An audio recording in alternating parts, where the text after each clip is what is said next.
All right. Matt Tyler's totally called it. I believe this means we are live. Ladies and gentlemen, boys and girls, tech fans of all shapes and sizes and sorts and persuasions, welcome to another Monday morning tech chat show on the SGGQA podcast channel. I am Juan Carlos Bagnell.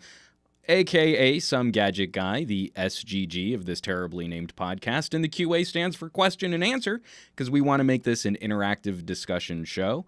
I like to go over news topics, things that might have fallen through the cracks, spend a little bit more time with how we feel about technology news, tech and politics, and then come back fresh, first thing, Monday morning, dig into some of these topics and get our tech week started off right. I'm already seeing a crazy, awesome live stream. Kyle Ruggles on the Periscope, Matt Tyler, Chatty Boy 3, Q3 Becker. I'm missing some. Charlie Spirit Song. Hey, this is good. It's midnight here. So Charlie's watching me late night. It's Some Gadget Guy After Dark. And Aditya Anil, who peppered my Twitter with a couple great topics for us to talk about this week. Aditya, good day, everyone. Hope you are well. Was unable to attend last week's show due to exams, but I'm back. He's back in black, back with a vengeance, back with a new batch. There are other backs that I could probably work into there, but I think I've run out of song titles for Aditya Anil's return. So, folks, we've got quite a bit to go over. We've got hot news. We've got Huawei with their Harmony OS. We've got Amazon Prime Day. Q3 Becker, Backstreet's back. All right. We've got some FCC news, especially when it comes to broadband infrastructure rollout. Qualcomm with a new Snapdragon. There is a bunch of things to jump into as we're in the sort of device doldrums, right? So right now we're in that sort of in-between phase where we're waiting to see what the second half of the year smartphone offerings and tech offerings, new laptops, new tablets, et cetera, et cetera, et cetera. And it's always around this point in the summer where we just have like sort of story after story after story of another leak, another rumor. There's going to be an event for this phone announcement. There's going to be another phone launch when there are cool things we could be talking about instead of just filling up our news feeds with speculation, leaks, and rumors and innuendo. So I want to deal with some of that stuff. I want to talk about some of the interesting stuff. Scrumptious One on Periscope. Hey, Juan! Exclamation points galore. And Charlie Spirit Song, would you believe I discovered you due to your BlackBerry Key 2 review last week? I know it's weird. Funny thing about the BlackBerry Key 2. Do I have it? Yes, it's over here. Okay. So, I just finished the script on a follow-up to the BlackBerry Key 2 review that I did last year. Just sort of what this phone might look like being used in 2019. So, Charlie Spirit Song, I'm glad you found that video because there's going to be a follow-up to that pretty soon. And that's one of the things that I think this is the right time to take advantage of, just in between device launches. Now's that time we can check up with gadgets. We can see like, hey, phone was launched at the beginning of the year. How has it held up to some of our expectations? Do some of our tips and tricks, some of our follow-ups, software updates, et cetera, et cetera, et cetera.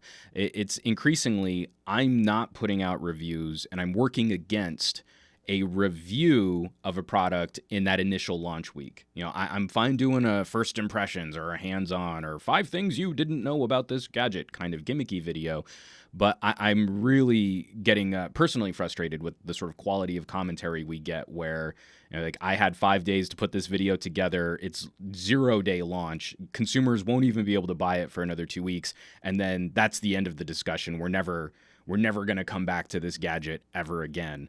If it's a popular gadget, you'll see a ton of videos on every little feature or every little update or upgrade. But if it's not organically Google search popular, then we get to ignore it because why put in the effort to go back to a gadget if it's not going to benefit our search metrics and our ad revenue? So, Aditya Anil Wan, a quick tangent. Have you and TK shared your experiences with the phones on the Cheap Phone Challenge? I have been a bit backed up with a lot of notifications. And Aditya, I'm actually going to be talking to TK. I'm thinking we should each be trying to put out a video this week. I want to coordinate with him because TK, so because I love TK, he's like my brother. We got together, we shot the handoff, you know, we had a nice lunch, we went to this little cafe, we exchanged phones, we each shot a video, and then that weekend, he basically just sort of like set his video to auto-publish and didn't tell me when. So I woke up on that day going, okay, so TK, when do you want to publish this video? I was like, oh yeah, mine went live like 2 hours ago. You're like, oh, well, that would have been good to know because I'm linking to your video. You're linking to my video. Okay, cool. So I want us to be a little bit better in communication for the follow up. But I want to put out something like maybe this Thursday or Friday. I've already had I have so many fond, happy things to say about the phone that TK got me, and I'm pretty sure that TK's video is going to be a lot more critical of the phone I got him. So I think this is going to be a fun comparison. Okay. Another thing, just before we jump into housekeeping, I'm probably going to be working the mic a little more AM radio this week. From the end of June through last week, I have done a ton of live streaming and podcasting. I think last week by itself, I talked for 9 hours on various other podcast shows, my own podcasts, doing a creator chat with Trisha. It was sort of a tech topic talking marathon. Excuse me.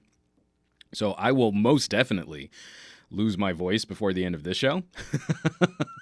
So you'll probably be hearing me, unfortunately, taking a few more breaks and a little bit more of that biology as I kind of keep the mic a little bit closer, so I don't have to burn out my voice quite as quickly.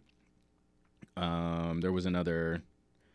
I saw another comment in here. I missed it. Sorry. Again, and trying to keep up with the live stream while I do this. Let's just jump into some housekeeping. Let's get that out of the way because I always say housekeeping is not going to take very long, and then it takes way too long. Oh, and I see Tech Rant just joined us on the Periscope. Good morning. Tech Rant actually suggested one of the topics we're going to be talking about today. See, I have to talk about anything Tech Rant suggests because I'll be super afeared of ever being in his crosshairs for a rant video. So I'm trying to keep it 100, and I don't even think people use that phrase much anymore, but I'm going to use that unironically here because I'm super afraid of Tech Rant because he'll break me down. And LFA in the live chat too.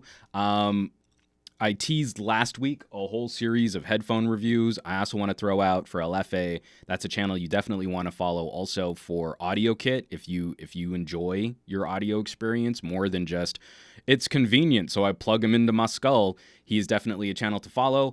And Viper dropping some fire.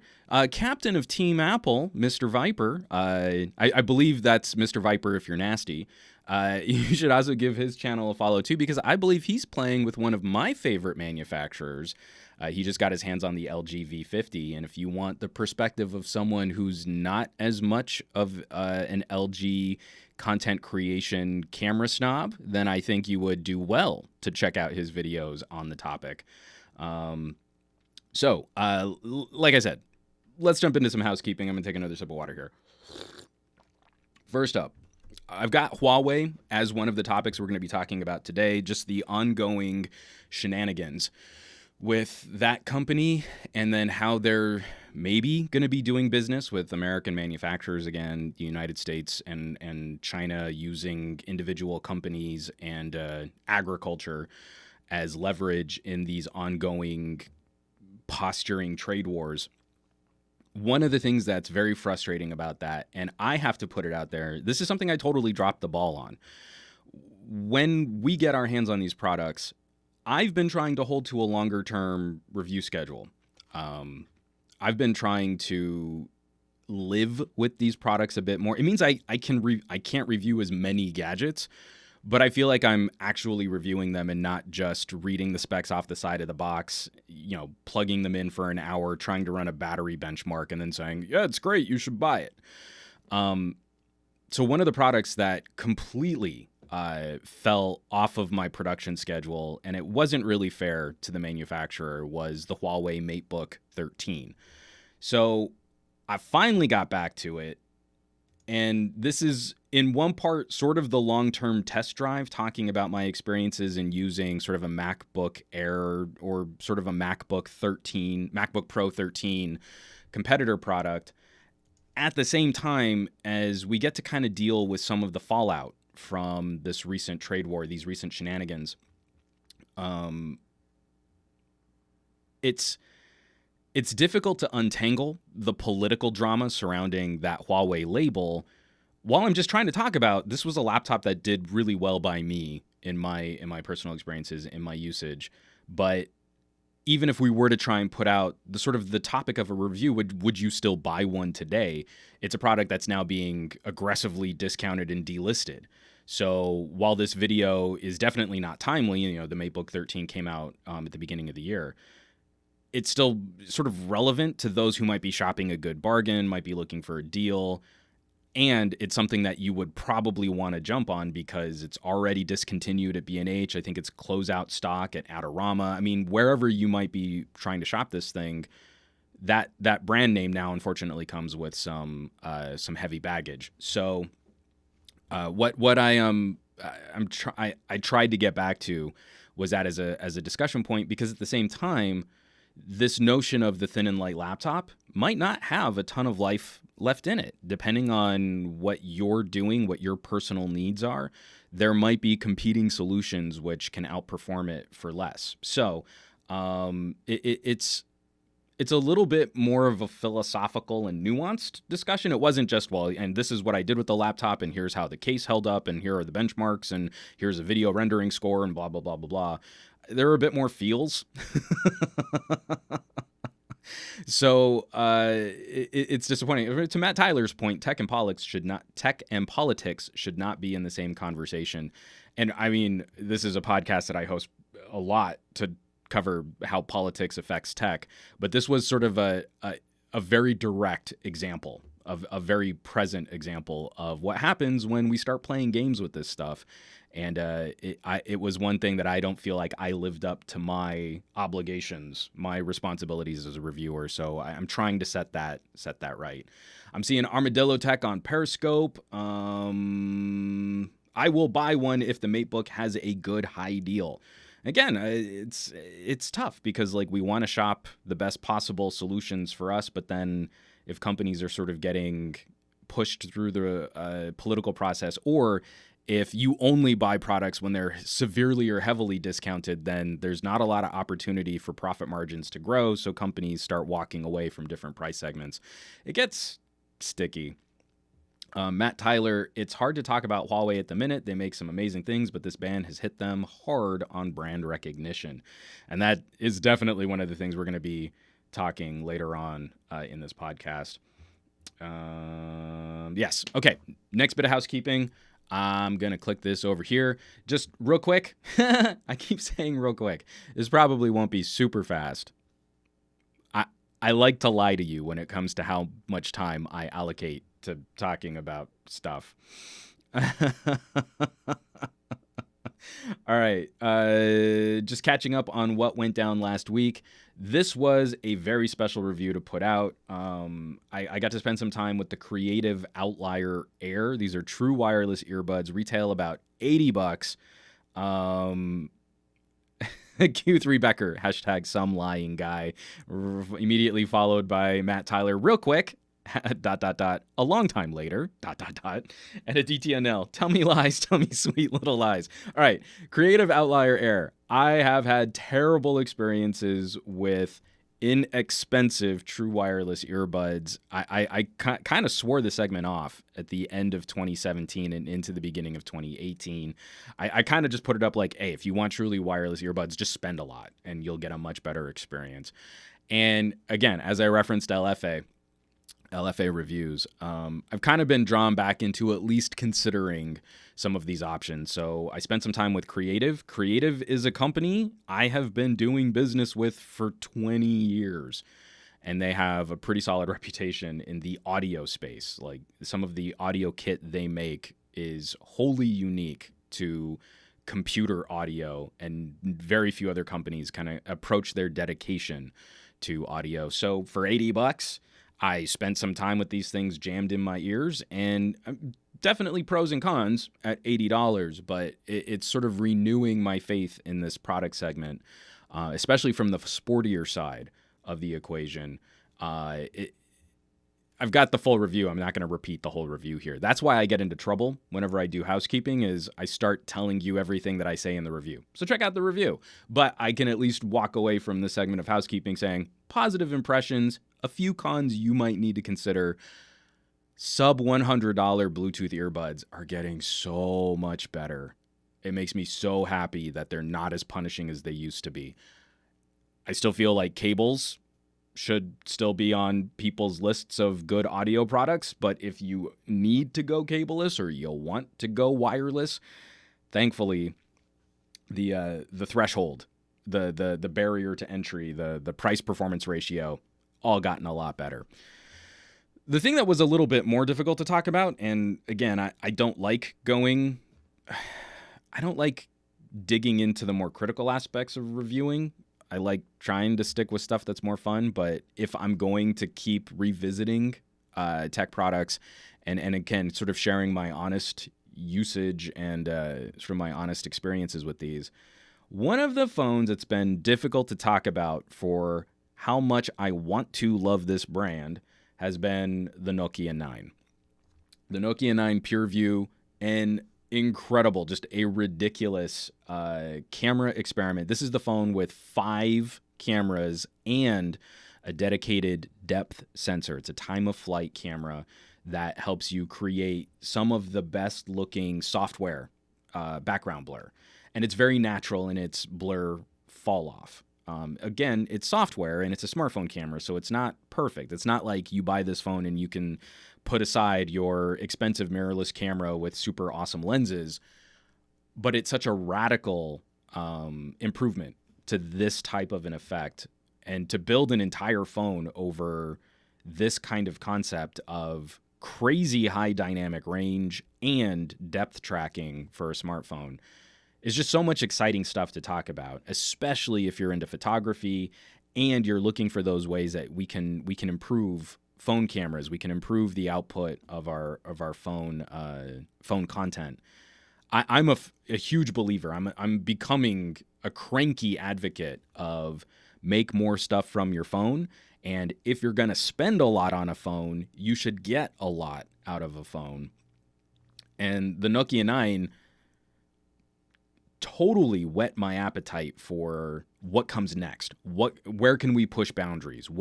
How can we make this exciting again? Since its launch, I don't feel that this phone has gotten the software polish and bug fixing attention that it really needs to be a premium crown jewel crazy experiment product from a label that I absolutely adore. The Nokia brand is just something I desperately want to succeed. And HMD has enough of the right little DNA components that there's the potential there for it to be really exciting. I think they've shown they can do really well in the entry level and mid-range space. So as they're filling out that product portfolio, I want to see where they can push into premium and experimental. That Nokia label should mean we take big risks occasionally, not we totally always play it safe with the cheapest possible phones. So the video points to, I mean, there has been some movement on the software front, but the difference between just being an Android One device and properly supporting all of the crazy experiments that are happening on this phone are two different conversations. And one conversation is being held very well. The whole like Android support, security patches, blah, blah, blah. Great. So one of the reasons why I also finally got around to putting this video out is I have a pretty good track record of shooting really in-depth content, doing a lot of analysis, working to shoot a video, put it all together, publish it, and then literally the next day, someone will come out and say, oh yeah, there was like a major update that just changed a whole bunch of the things that you talked about in your video. It's why I haven't done sort of my normal deep dive on the OnePlus 7. Is I did a night shoot a couple weeks back with the tech leads. We live close enough. We were able to meet up. I was walking Ventura Boulevard with them for a couple hours doing this low light photography. They were asking me questions about camera tech. It was a great night.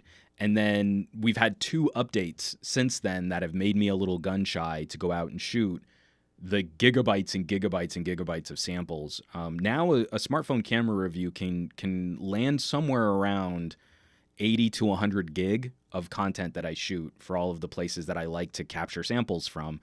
And that makes me nervous. Like, I don't want to spend 3 days shooting on the OnePlus 7 to then analyze all of that stuff, start writing a script for it, start shooting that script, and then find out, oh yeah, well, we've got something that totally fixed, like low light photography. Like, But the nice thing is for the Nokia 9, I put out this video, and it was literally this last weekend, a day after posting the public version of the Nokia 9 checkup.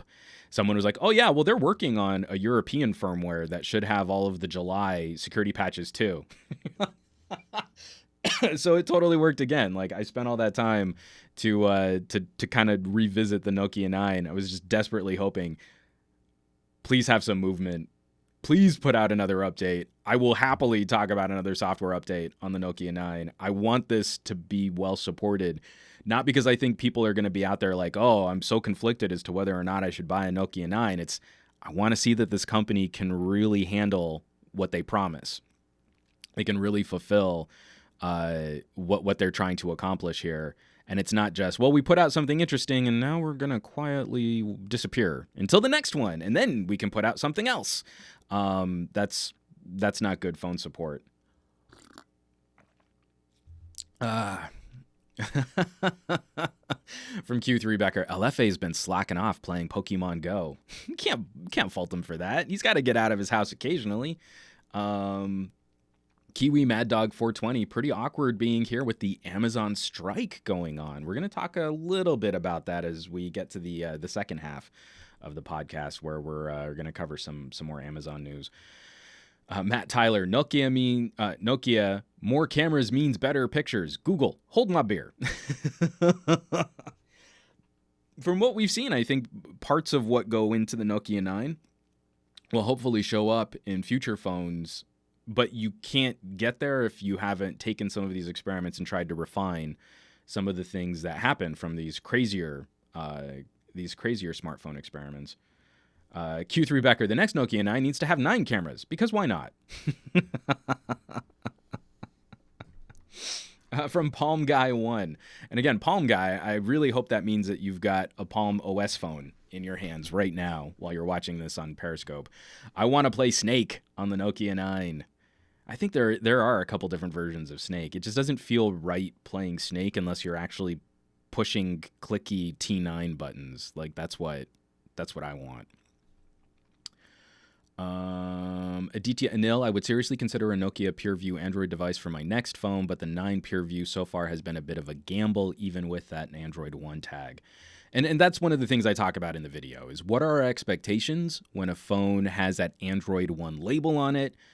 And then how do we sort of live up to those expectations? How do we surpass those expectations? It's tricky stuff. But this is also, I made this video sort of to talk about where I feel they might not be living up to those expectations. So one last bit of housekeeping, and this is sort of the last mea culpa. I recently hosted a contest with Huawei, giving away a MediaPad M5 Lite. It's a cute little Android tablet, comes with a stylus in the box. I wanted to make the reveal on this like special. So I was gonna live screen share and go live, but I used Gleam as my contest plugin, the contest manager. And the contest officially ended this last Friday, and you couldn't submit an entry after midnight. And so I sat out and I was like, you know what? I could pick a winner. I actually want to do that live. I want to sort of live stream the actual selection process.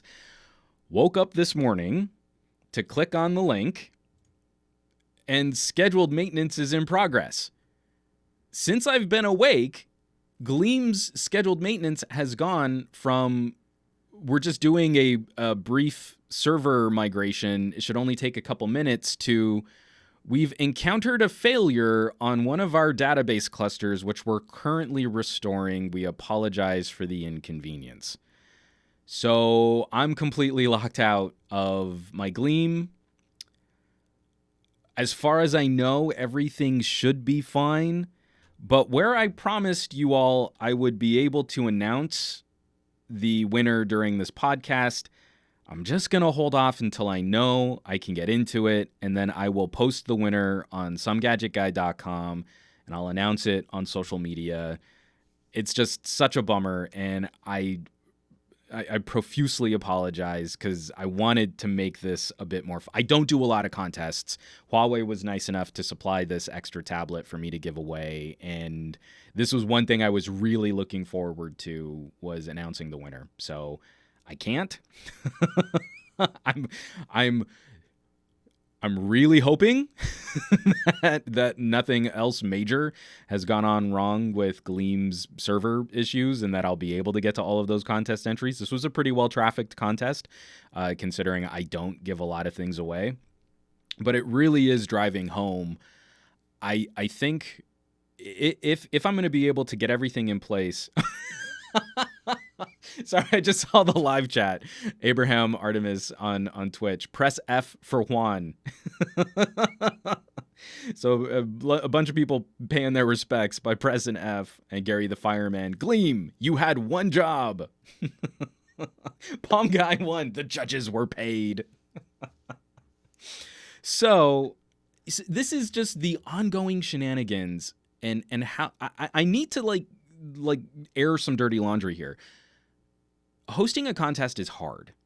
Keeping it fair, keeping it legal, officially declaring what it is, what are the rules, what are the regions, what are the terms of the contest, how it's, no purchase necessary. Is it a contest? Is it a giveaway? Is it a sweepstakes? All of those have specific legal connotations, and I don't employ lawyers on retainer to make sure everything is above board. Like, this is from years. I think the first contest I tried to run online was Some Audio Guy, and I personally had to shut that one down because I didn't know what I was doing, and that was 15 years ago. And the sort of the rules and the sort of the expectations have changed dramatically over that time.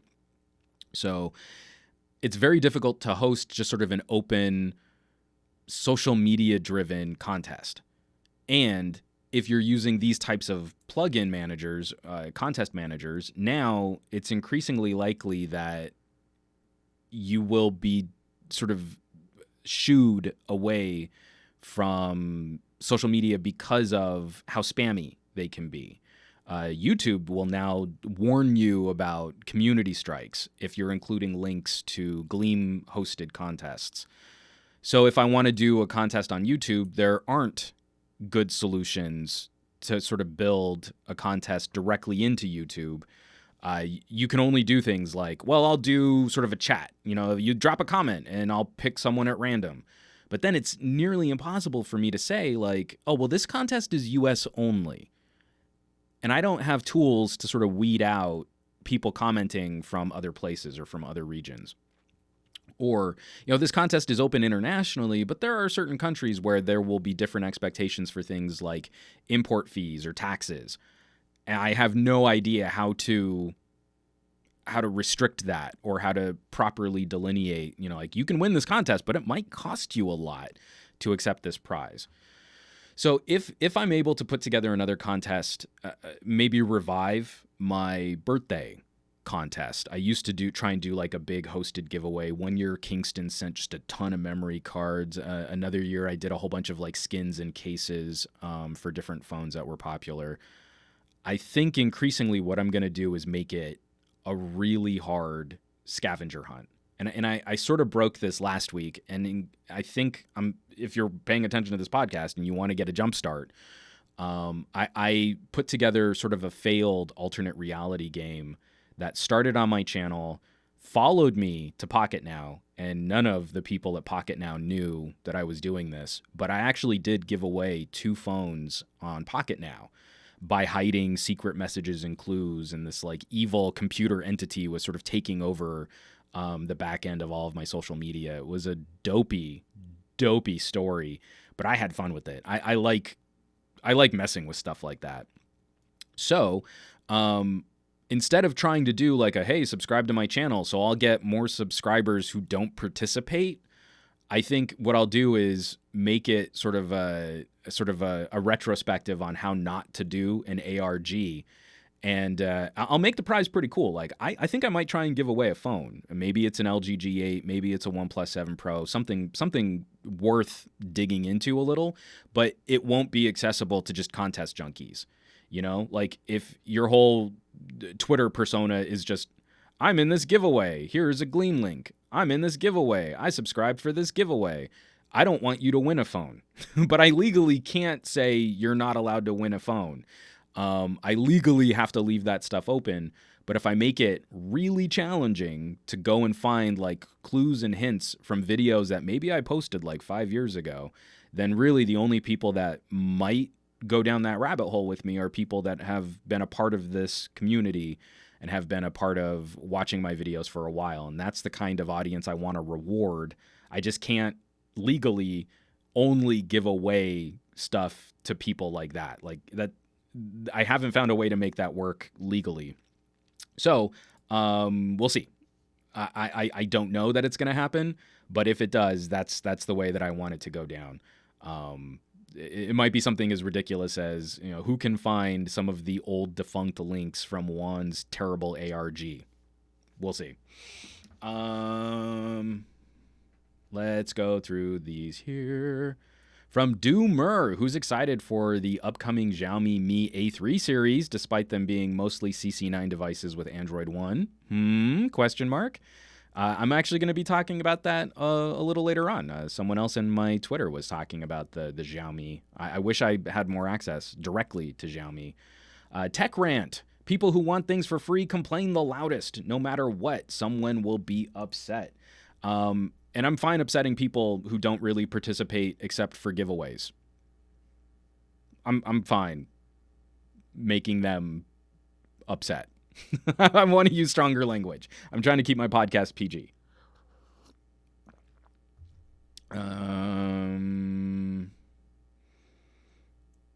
Let's see. From Rat Pack Games, there's a way to track active users, I think.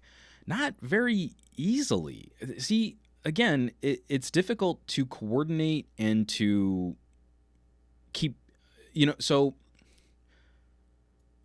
I can kind of get some metrics from YouTube. Who are the people that comment the most? Who are the people that engage the most? But it's very surface. I can get metrics on someone who's just leaving a ton of comments, but it's easy to game that as a metric, and then you're not really participating. It's something I've really I've really struggled with, obviously, because I only have a limited amount of time to spend on things like giveaways. I'd rather be producing more content. And the more time I spend trying to figure out the ins and outs of how to, maybe I could come up with a spreadsheet, but then if I have to manually keep track of all that stuff, it's a losing proposition. It's just too fast. It moves too quickly. And so many people can pile on very aggressively. And then I'm not even sure that that's fully legally above board. Because let's say I host a contest on YouTube and I say that the only requirement is you leave a comment. Technically, I think I could still get in trouble for the people that I've muted on YouTube not being properly included in the contest. And I'm not sure what legalese I would need to include to say, if you've ever been muted on my channel, you are no longer eligible for this contest. I'm not sure how to exclude based on that criteria for a random number giveaway. So I would have to open that to people that I've muted. I'm not sure. I really, honestly, I don't know what the actual preferred safest way to present all that would be, which is why I think if I make this kind of a crazy, ridiculous, over the top scavenger hunt, you have to find this email address and the first person to drop this within this time frame will win the phone or something. I feel like I'm much safer.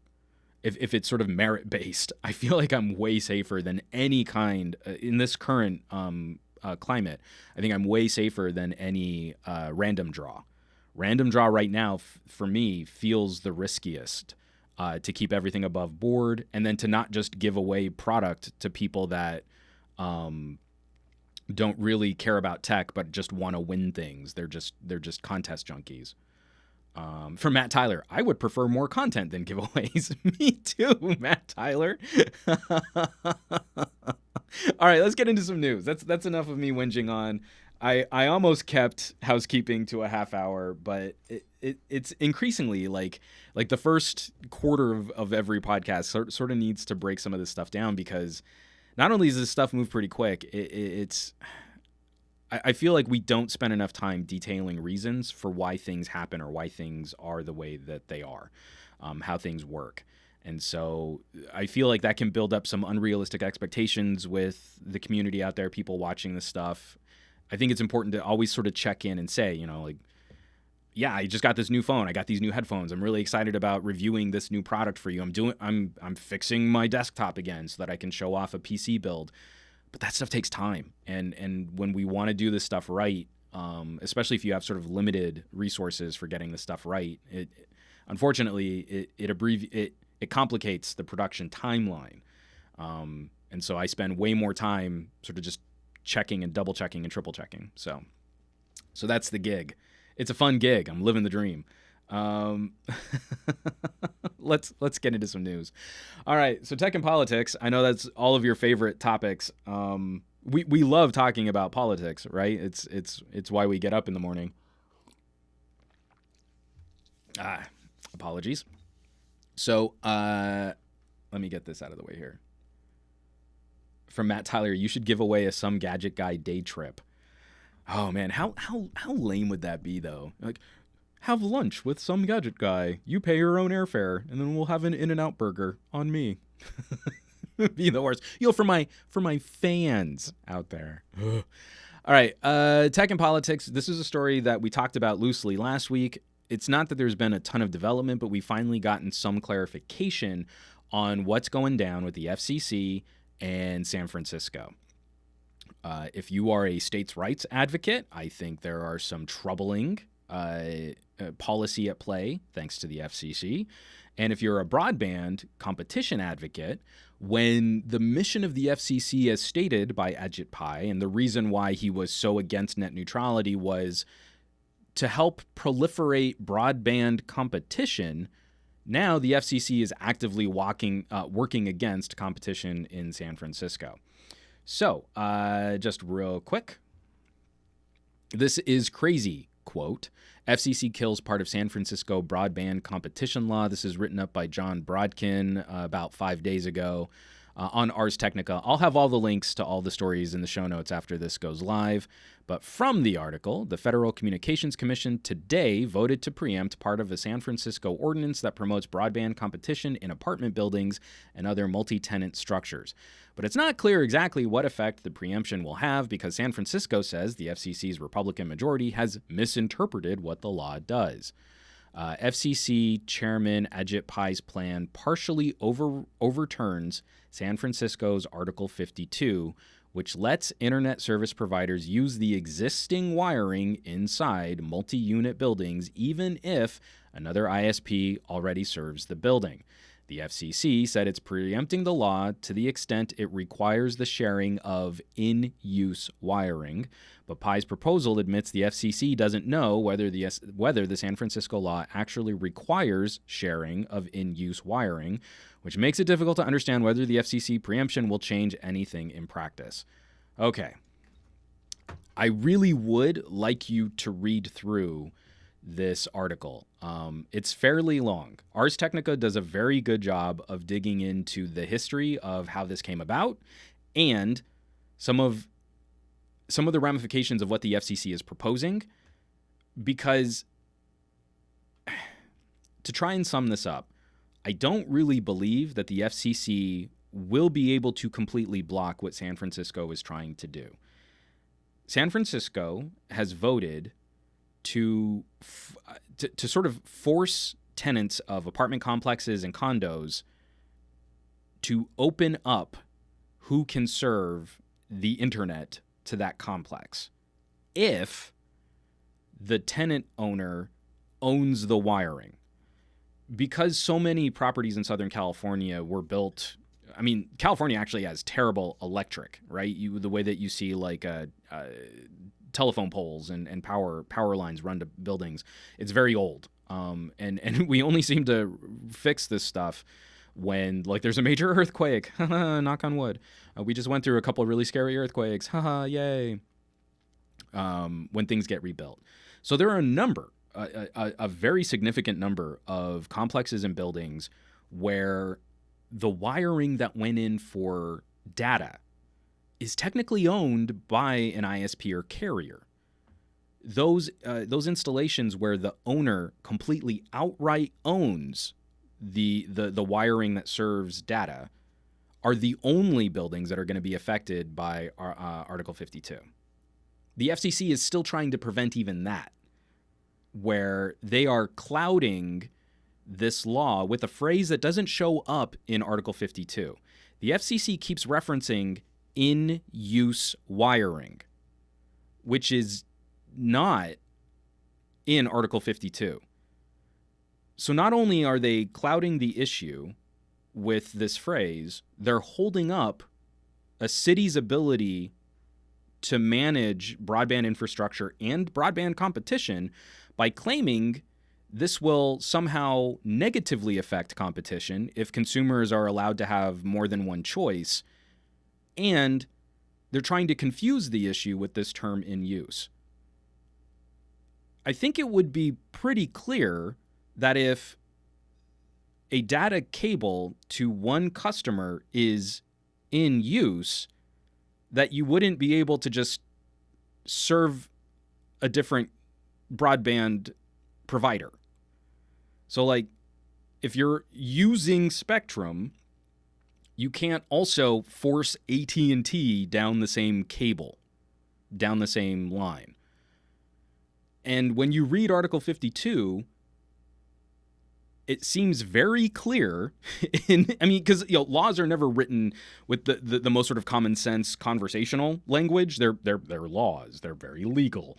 But even when you read through Article 52, it's pretty clear that's not the intention, that there could be consumer confusion, that a consumer might pay for two conflicting services and expect them both to go down the same line. So it's especially frustrating and extremely galling that the FCC is making this play against the citizenry of San Francisco, who are supporting this as competition by saying it's negative for competition, and then they're addressing a problem which doesn't really exist. This is the current FCC that we have. Their mission at the FCC is to help regulate the internet space, is to provide some sort of government pushback against corporations that abuse their positions in the market. And instead, they are outright preventing a community, a city in California, from administering what their residents think would be a good solution for better competition in the broadband space. It's a pretty bad look. This isn't how these things should work. And unfortunately, I think Vergecast, I don't really try to plug The Verge very often, but the Verge podcast recently had Gigi Sohn. She was legal counsel for the FCC during the Tom Wheeler years at the FCC. If you listen to no one else on the merits of net neutrality, you absolutely need to follow and listen to Gigi Sohn. Most of my opinion on this matter was informed by her writing and her appearances on other shows and discussions, conversations, and interviews with Gigi Sohn. She is phenomenally well-researched and literate on this topic, and she's very good at expressing her position. So I don't ever feel like she wastes time. Like, she gets right to the point. She draws clear metaphors. She's very good at breaking this down in a way where you understand some of the legal ramifications, but she can pull it back for more layman discussion. And if you can walk away from a Gigi Sohn conversation and still feel like the FCC is on the right track, I'm not sure where else I could point you towards good information that doesn't feel like it's overly hamstrung or corrupted. So that would, I would say, take a look. I know she just recently did like a series of interviews. We've gone 1 year without net neutrality, and there have been some really terrible sort of business relationship issues with how carriers and ISPs do business with consumers, how information is detailed to the consumer. It's a broader topic, but we can also look at this action here where we now really don't have a good regulator in this space. The FCC has abdicated their responsibilities from regulating the companies who provide internet access, and instead are now regulating consumers from being able to challenge their ISP or their carrier. That's backwards. They should not be in the way of citizens exercising their rights and voting on things like Article 52, but that's what the FCC does. And the FTC is really unable to mount any kind of regulatory agency over the internet because all the FTC requires is that you disclose how you're going to screw the consumer. As long as you tell the consumer, this is how we're going to mess you up, well, there's no FTC violation there. You want crazy data caps, you want throttling, you want zero competition in the space, you want ratcheting up fees or a tiered payment plan, you want slower internet. As long as we tell you, the FTC can't really do anything about the way that we handle current communications infrastructure. It should be the purview of the FCC. So, I'm going to have a link to that. Please read through it. Again, this is one of those evolving stories where increasingly this will infringe upon our ability to vote for, to manage, to do business with the companies that we want to do business with in the way that we want to do business with them. Hey, and Andrew just joined the live chat. Everyone say hey to Andrew at Fat Produce. Good times. Okay. One other little bit of politics, and again, this is also coming by way of Ars Technica. Charter gets final approval to stay in New York despite breaking merger promise. Charter gets an extra year to meet Time Warner cable merger requirement. This is also written up by John Brodkin. Charter Communications has received final approval to stay in New York State despite violating merger commitments related to its 2016 purchase of Time Warner Cable. The New York State Public Service Commission has revoked its approval of the merger and ordered Charter to sell the former Time Warner Cable system in July 2018. Excuse me. Charter repeatedly failed to meet deadlines for broadband expansions that were required in exchange for merger approval, state officials said. Under the terms of the agreement, Charter will expand its network to provide high-speed broadband service to 145,000 residents and businesses entirely in upstate New York and will pay an additional $12 million to expand broadband service to additional premises, said yesterday's PSC announcement. The 2016 merger approval required Charter to extend its high-speed broadband network to 145,000 unserved homes and businesses by 2020. Under the settlement, Charter now has until September 30th, 2021 to complete the build-out. To date, Charter has passed approximately 65,000 of the required 145,000 addresses. This is also super frustrating. We bend over backwards to support carriers, to support ISPs. We give them sweetheart deals. We allow them monopolistic business practices over regions, and then they're still completely unable to fulfill their requirements. And I think this is one of the first direct times we've seen a state push back and threaten to just kick a company out.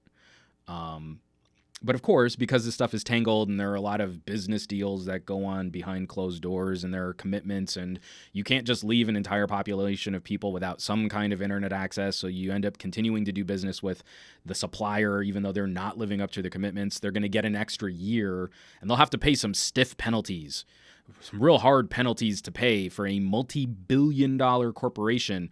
Man, that $12 million is sure going to sting. Because it's not even $12 million up front. It's like $6 million in actual infrastructure and then another $6 million that will go into a fund that will fund further rollout of service.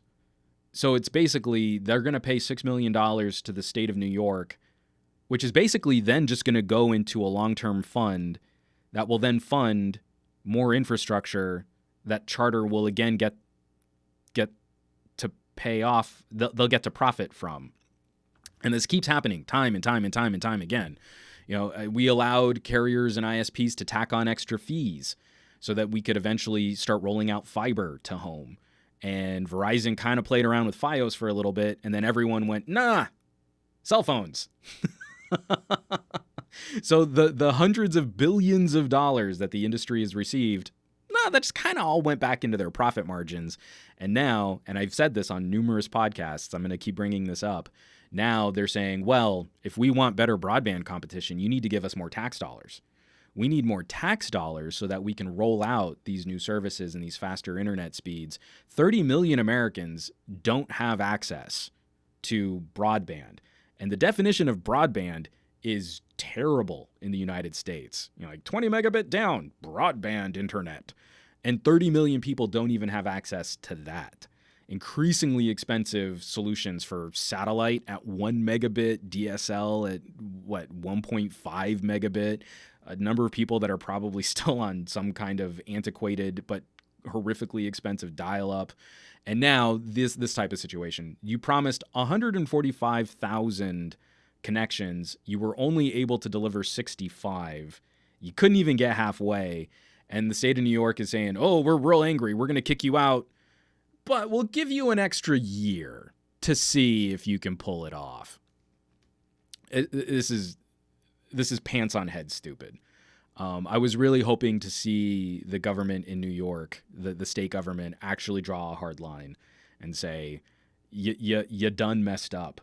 Because let's not forget, this is the Time Warner Spectrum merger.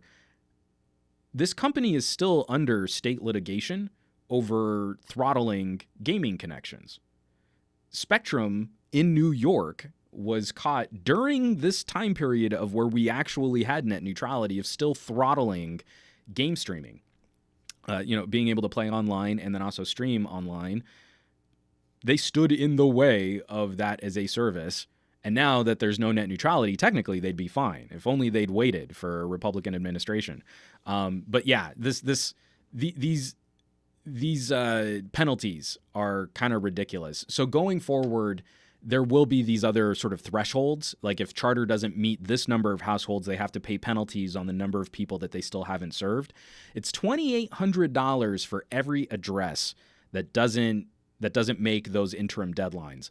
But again, we're talking about a company that's probably just going to be an extra fee on their quarterly stat sheet. Well, we didn't make it, but we're still profiting billions on the population that we are serving. So again, this is like penalties without any real teeth. And it's just frustrating that we keep falling for this gimmick. We keep falling for this trap. We talk about millions of dollars like it's actually going to make a difference against corporations that sneeze that kind of money in their quarterly financials as fees, or just they tack on those surcharges and just serve them right back to their consumers. If we're going to be talking about anything over the next sort of year of politics, it's frustrating that we probably won't focus on this as much as we should.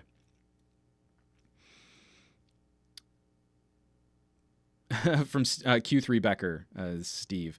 That reminds me, I'm getting unlimited symmetrical gigabyte internet for $55 Canadian. They also provide 1.5, but From Andrew Wallace. My parents in small town Missouri are still using DSL, and it hurts my soul every time I go and try to use the internet. Abraham Artemis, Taiwan or Chinese Taipei, laughing at the USA for its broadband speed. I was in Taipei, and I was getting real good data on my Google Fi SIM card. Again, I have zero hope for 5G fixing any of this because we still haven't even properly rolled out 4G to most of the United States. And I did this I actually had people sort of comment where they lived and what kind of data speeds they were getting. It was about a month ago on the podcast. And if you're not doing better than 40 meg down, 20 meg up, you have not beaten 3G. 3G data, HSPA, was rated for 40 down, 20 up.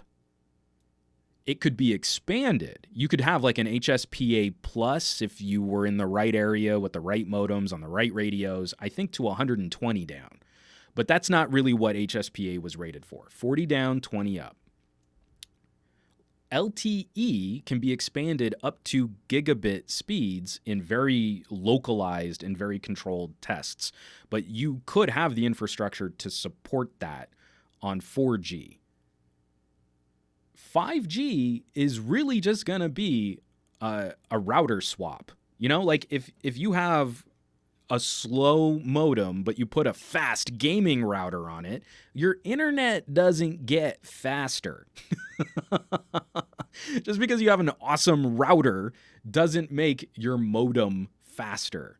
That's what's going to happen with 5G for most of this country.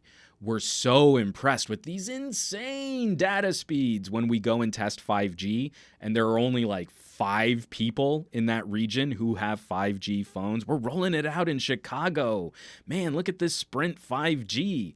And you're like, yeah, we did the same thing with LTE. We did the same thing with 4G. You rolled over all of the backhaul and all of the data centers to the faster connection. All of the people on 3G suffered. But once all those people on 3G upgraded their phones to 4G, kind of the same. It really wasn't that much faster than HSPA. So not a good look. And again, I really wish we were coming back at these companies a little harder, because generations now, I mean, since divestiture, they have not been living up to their obligations. They've been making the cheapest possible decisions on network and infrastructure at the expense of consumers, and then charging us more for the privilege of funding their expansion with tax dollars and then keeping their profits privatized. Increasingly, I am becoming an advocate for privatizing some type of nationwide network, which would be a bare minimum that these companies would have to compete against. From Fat Produce, honestly, I'm not going to worry about 5G being a factor in any of my purchase decisions for the next 3 years. If you live in a decently populated city, I don't know, maybe a year and a half, and you'll start seeing legit 5G coverage. But again, if it's not combined with infrastructure and backhaul, then it's going to be the same as what you've got on 4G. I mean, the big difference will be each 5G tower can support more devices, but that's going to be quickly eaten up by this proliferation of 5G, IoT, multiple accessories, other things that will tie up lanes on any 5G tower. So again, for the core data consuming gadgets, your phones, your laptops, your tablets, it's not going to get better. I'm super skeptical that we'll see anything that amounts to actual substantive improvement for that type of experience. All right, funny little bit of news. I'm actually kind of surprised that we heard any kind of response to what was a ridiculous and silly internet meme from CNET. U.S. Air Force stands ready to protect Area 51. From Jackson Ryan, written up yesterday, I should say. It's an ominous warning for any would-be alien hunters. A tongue-in-cheek Facebook event titled Storm Area 51 and See Them Aliens has now attracted almost 1 million attendees, launching a cavalcade of memes and hilarity not seen since the Yanni and Laurel incident of 2018. I don't know that CNET's really so good at combining internet trends. Sorry, that was me. Back to the article. However, a spokeswoman for the U.S. Air Force discouraged the would-be raiders from coming into the area in a statement to the Washington Post. Hold on, I want to scroll down through. Speaking to the Washington Post on Friday, U.S. spokeswoman Laura McAndrews. What a perfect Air Force name that is. Laura McAndrews said the Air Force is aware of the event before issuing an ominous warning to anyone who may try to mimic a Japanese anime ninja as they storm the facility. Quote, "The U.S. Air Force always stands ready to protect America and its assets." The Air Force did not immediately respond to a request for comment. So supposedly on September 20th, a bunch of weebs are going to Naruto run with their arms behind them, brandishing katanas. Maybe. I don't know. I'm not really up on all this stuff. But they're going to try and storm Area 51. We don't really feel like that's a thing, right? Like, this is just a ridiculous Facebook joke that then got pushed to Reddit and then popularized on Reddit. I've been watching a bunch of like alien documentaries and all of the secret technologies that our government has. And let me tell you about the Greys. And I like going down that rabbit hole. It's a fun conspiracy rabbit hole. I feel like stuff like this is super silly. What's scary, though, is a joke getting blown up to this proportion where the Air Force, the United States military, is commenting on it. It's a situation like that where a few people taking the joke too far, showing up at the border thinking like this is going to be really funny, and it's just wide open desert, not fully understanding the relationship that the Air Force has with protecting the border of a sensitive location. Having grown up on military bases, even just getting into like the living areas, base housing, lots of vehicles with men with guns for low priority, non-sensitive areas of a military base. It was great growing up on military bases because you felt super safe. But the idea of a more remote and sensitive top secret testing facility, even if it's not alien technology, even if it's just like, hey, this is where we're working on the next generation of propulsion systems for like advanced fighter craft and drones. Yeah, I kind of feel like they'd be pretty aggressive in not letting people mess around with that. My dad had top secret clearance. After some of this stuff was declassed, and I'm not even sure at what stage of the chain some of this material is, so I'm not going to comment on it directly. But he worked on the airborne laser project. That was the thing that Jon Stewart made fun of. It's a C-130 with a giant laser in the nose. That was my dad's project. I mean, well, he worked on that. It wasn't like solely his project. A lot of people worked on that. But he would bring things home. You're like, hey, here's like a foot of plexiglass that I just burned a hole in with a laser. Isn't that cool? And you're like, yeah, that's super cool. My dad blows things up with lasers. I am not very confident in internet citizens being able to always differentiate what is a wacky joke online versus people who might actually show up in Nevada. That could be bad. I'm just to publish the date and make it a Facebook invite too. I mean, you've lost the element of surprise, people.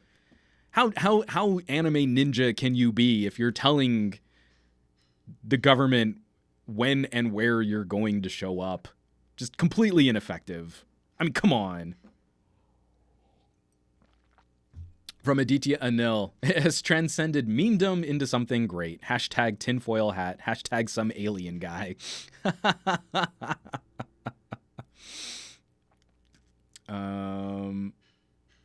Kiwi Mad Dog 420. I'm sorry, I shouldn't laugh. I really hope people understand the joke that this is, and that someone in an anonymous mask, Guy Fawkes mask, isn't going to take this seriously. But from Kiwi Mad Dog 420, Naruto running straight into a hailstorm of 50 caliber bullets is, I shouldn't laugh at that.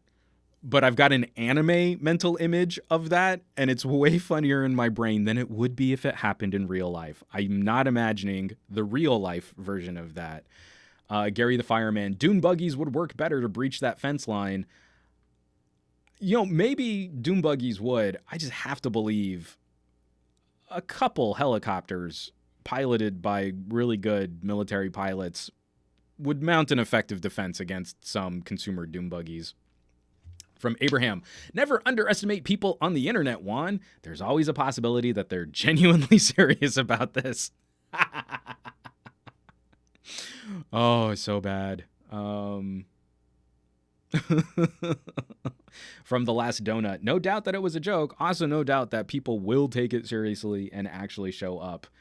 Oh, man. Q3 Becker. They have not learned their lesson from Leroy Jenkins. And Tech Valor, September 20th is my birthday. Well, happy birthday, Tech Valor. You might be in for one heck of a show. Seriously, as it's all fun and games until someone actually tries to storm Area 51. I want to have fun with this stuff online, but there's like a certain line. Like I'm now not really participating on funny meme things on Reddit just because like I have no idea where that stuff is going to end up. I have no idea how far someone's going to take something, or how a joke that I thought was funny might get mutated into a group of people that I don't agree with, and now I've got a tweet that I was pointing to something that I was laughing at. Again, you go down these rabbit holes, you go down these deep dives. One of the things I should have ejected over the weekend, but I went way too deep into, were the people that were genuinely upset about the advertising for the new Wolfenstein game, where they're making a whole bunch of these like mock banners about eliminating Nazis and killing the Nazis. And I think it's a really savvy campaign because the world of Wolfenstein has become this alternate reality, kind of like the Man in the High Castle, where the Third Reich wins World War II, takes over the world through some advanced technologies and time travel, and it's about mounting a defense. They've occupied the United States. In the context of the game, I mean, that's what their advertising materials are based on. It's just kind of timely, topical material. And I spent way too much time digging, going down these comment discussion, these threads of people that were like genuinely trying to make this, the leftist media attacking people and you should care about everyone's feelings. And I thought the left was so compassionate. And I'm watching people defend Nazism against a company that has made a game where you kill Nazis, and they've put this game out for 30 years. Like, we should know what the gag is. And also, who's defending Nazis? That's like the only video game villain that like we're all pretty much fine just shooting ad nauseum. The only villain like more acceptable to explode in a video game than a Nazi is a zombie Nazi. Same thing in movies. Like, are you sympathizing with the undead in Dead Snow? Like, was that something you were really upset of the depiction of? It's getting gross, right? So now you can go down this rabbit hole of a Twitter page for Wolfenstein. I mean, a Twitter account for Wolfenstein that plays into the alternate reality, the sort of what if alternate history of the United States as occupied by Nazi Germany. Or you could take it seriously and actually get upset. We're in sort of the darkest, most boring dystopian timeline right now, and it's kind of gross. Abraham Artemis, people nowadays will make a meme out of something so obscure, it's higher level thinking right there. Oh, those memers with their fourth dimensional chess. Matt Tyler, never underestimate the power of a game. Unfortunately, sometimes it leaks into real life. Wasn't there a story a long time ago about the game Manhunt being banned because a kid killed his best friend based on murders in the game? Unfortunately, it's a sad world. Right now, I feel like real life news is so bizarre that our ability to kind of break down how we feel about world events and then how we're influenced by fictional media is really precious, right? That boundary of sanity is more fragile than ever.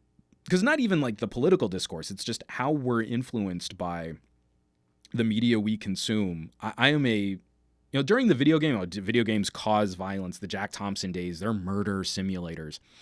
I still very much hold to video games don't cause people to explore this. I feel like the people that were already prone to this type of behavior had something else going on in their lives, and they're referencing video games, but it's not a direct correlation. It's not causation. But as a parent and as my daughter grows up, I'm having some of these beliefs challenged. And why I feel like we need to have these grown-up discussions. When you see something like those girls who tried to kill a classmate because of their belief in Slender Man, again, those girls obviously had something else going on, and they were using an internet meme to fill in something that was already disrupted in their daily lives. But what responsibility does that lead to us as storytellers, as people who create content, as people who make things? It's heady stuff. And I feel for the people that have made products where then an audience that they weren't expecting to latches onto that property in a positive way or in a negative way. They weren't expecting that kind of a backlash, because it's tricky. It's really messy stuff. From Doomer, aren't the Florida Man memes about how bizarre real news are? Yeah. Florida Man is another awful deep dive. I really like the Reddit community, A Boring Dystopia. Again, just like these are dark times, but in like the most boring way possible. It's not with the outlandishness of like a Fahrenheit 451 or the placidness of a Brave New World or the stark dark dystopian of a 1984. We're in something else. That's just everything's kind of gross and grimy, and it's not what we want, but it's just kind of dull. We're all sort of apathetic about it. It's rough. From Frat Produce, I think the best political satire comes from @RealGoldDucat on Twitter. Again, just mixing in a little Deep Space Nine memery there, and I'll always support the fictional account of Goldducat, and it's good times. Real quick story right here. I just thought this was notable. Microsoft Word hits 1 billion installs on Android. I'm going to break out my Legally Blonde and say snaps for Microsoft. On a platform where you've got a fantastic free solution for documents and management and collaboration, Google Docs is great. But my wife actually has to have Microsoft Office, so we pay for an Office subscription, and I love OneDrive. I really do it's my favorite cloud storage service, and we use it to host a bunch of stuff like Lex's personal photo gallery for family and friends. Just notable, a Microsoft service making it to that 1 billion installs.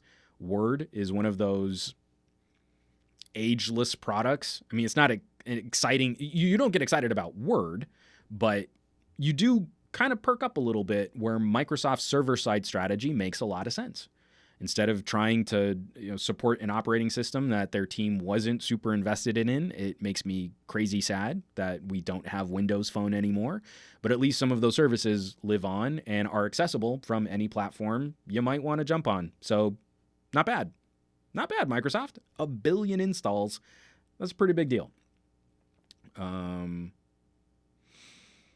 Matt Tyler, it's a shame. It's the bad stuff that gets on the news. How many billionaires are there? Not one of them has tried to become Batman. Should always be Batman. From Charlie Spirit Song, I still prefer Microsoft Office over Google Office. From Q3 Becker, 80% of Microsoft Word apps installed on Android are pre-installed bloatware. Winky face emoticon. Their partnership with Samsung certainly did not hurt.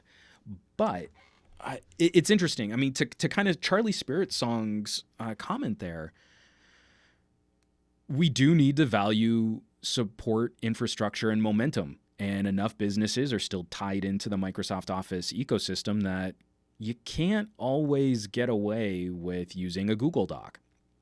And unless you build the support around being able to be cross-platform like that, it still makes a lot of sense why you would want to use something like Office. For us, one of the things that really helped us kind of push over the edge and why I didn't feel so conflicted about signing up for Office 365 was their family plan. It's like $100 a year. You get 5 accounts that all get the full open license of Microsoft Office, and each of those accounts also gets a terabyte of OneDrive storage, which is huge. So we share that with my folks, and I think we just maxed out our last account, and I also use OneDrive as the photo gallery backup for the Patreon. So the Patreon account, if you want to see the full uncompressed, unsquished, un-YouTube molested photos and videos for my camera reviews, the photo gallery I use is all hosted on OneDrive. That That's awesome. Like, that's a pretty good buy for $100 if you're really going to use all of those accounts, all of those licenses. Like, getting a terabyte of cloud storage on another platform is a bit more expensive. So it's been good times. From Doomer, at least we have Windows on ARM, which is being developed on devices like the Pixel 3 and OnePlus 7 Pro. Charlie Spirit Song. Maybe it's because I grew up with Microsoft. You know, the Netscape good guy, Internet Explorer bad guy thing. Matt Tyler, this world of tech needs a Samsung Galaxy-made Windows phone. So I would normally agree with you, but out of all of those attempts at making a Windows phone, I kind of feel Samsung's were the weakest. I forget what they were called. Were they Odysseys? ATIV. ATIV. So I had both of the higher end Samsung ATIV phones, and they were not good. You would kind of recycle, I think they were Galaxy S3 era guts, but very poor implementation. You know, just sort of slapped it on there and just sort of, you know, burped the phone out into the ecosystem, as compared to like the HTC One M8 that was running Windows Phone was a really good example of what you could do if you took Android hardware, but then you really tried to optimize Windows Phone. And again, Windows Phone ran so well on lower powered hardware that the Windows 8 HTC One M8 was a screamer. That was a beautiful phone to use. And ditto all of the Nokia devices, all the Lumias that came out that time. It was a great age. A little extra competition helped a lot. Now, one of the things that will hopefully improve some competition, let me get this out of the way here. Qualcomm announcing some new hardware. And I'm a little curious. I really want to get your thoughts on this. I'm not sure what this chipset is for, but I want to get your take on it. And also, I feel like they've missed an opportunity to do. They're straying from their naming convention. So let me just pull this up here. This is the actual press release from Qualcomm announcing the Snapdragon 855 Plus mobile platform. From their press release, Snapdragon 855 Plus mobile platform is a new force to be reckoned with, unlocking maximum power and performance for mobile gaming. This game-changing platform is built for speed and frame rate shattering performance, delivering 15% faster graphics rendering and an uplift in CPU performance from the standard Snapdragon 855. Did you catch that, folks? Did you hear? The phones you have now, garbage. Throw them away. Get rid of them. How could you even be seen using an 855 today? Galaxy S10s, LG G8s. Ugh. Oh, I almost threw up in my mouth there. How could you live with something so slow and so poor at doing the gaming and the 5Gs? Garbage. I just always think it's funny, like, companies aren't even bothering to walk that fine line, you know, like an Apple keynote. Oh, compared to last year's iPhone, our new phone is great. Your old phone is garbage.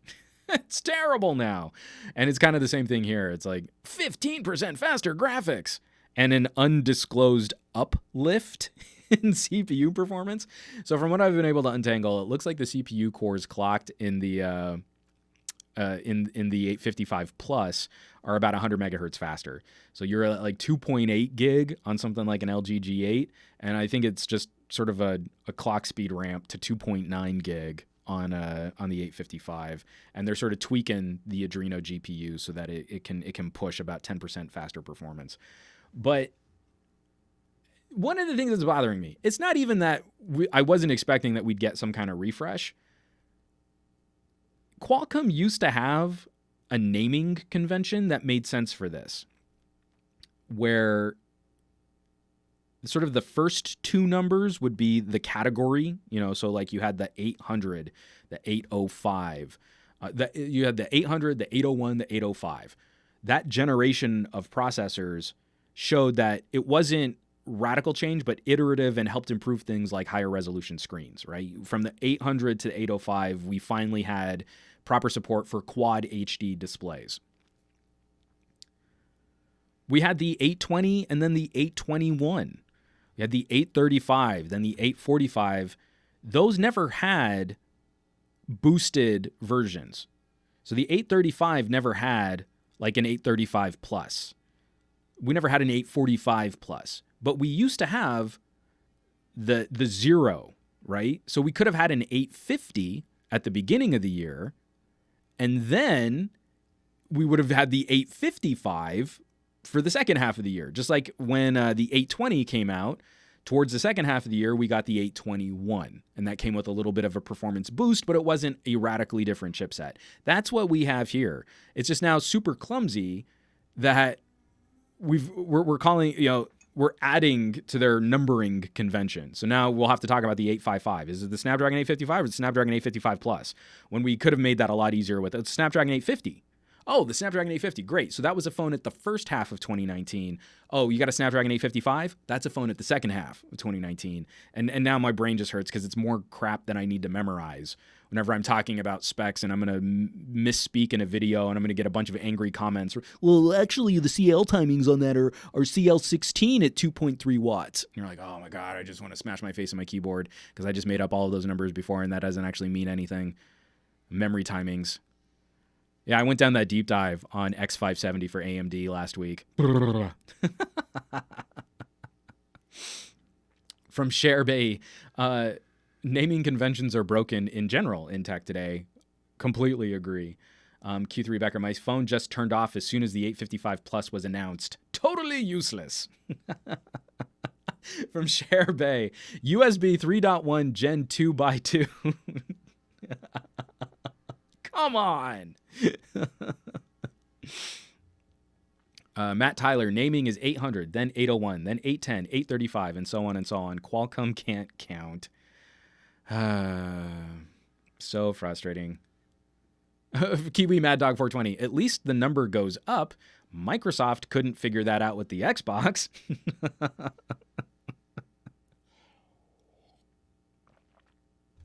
And from Abraham, you think it's hard with Snapdragon? Wait until you see Intel's naming for their chips. Abraham Artemis, do you think... from Matt Tyler.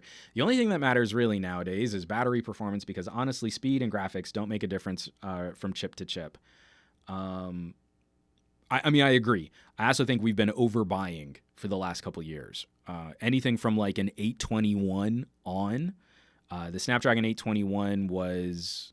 What was that? 2016? Anything with that level of performance really fulfills what most people are trying to do in daily life on their phones. Excuse me. I personally do want to see continued improvement, these like crazy powerful mobile chips, because I feel over the next year to 3 years, and I've said this before, and I'm sorry, I know I'm sounding like a broken record player on this podcast. Over the next couple of years, there will be better arguments for using this mobile hardware to replace things like nicer mid-range laptops. A laptop in the $1,000 price tier is struggling to compete against what a top-of-the-line phone can do. So if I'm going to go and spend $1,000 on a phone, and I can pick up some reasonably priced accessories to expand on that usage, there is a good argument to be made for only running with that phone and some kind of dock, or running with that phone, some kind of laptop shell or tablet shell. The performance is there. We're maybe lacking some of the software, but we're not far off. So I feel like there are good reasons for that kind of infrastructure. Something like a Next Dock 2. I've mentioned that product a bunch of times. I'm a Kickstarter backer on that. I'm really hoping it's going to be good. So increasingly, there could be a great consumer price argument for a phone that's around $700 to $900, a dock or a tablet shell or a laptop shell that's somewhere around $300, and then that's future-proofed. And every time you upgrade your phone, your computer gets way more powerful too.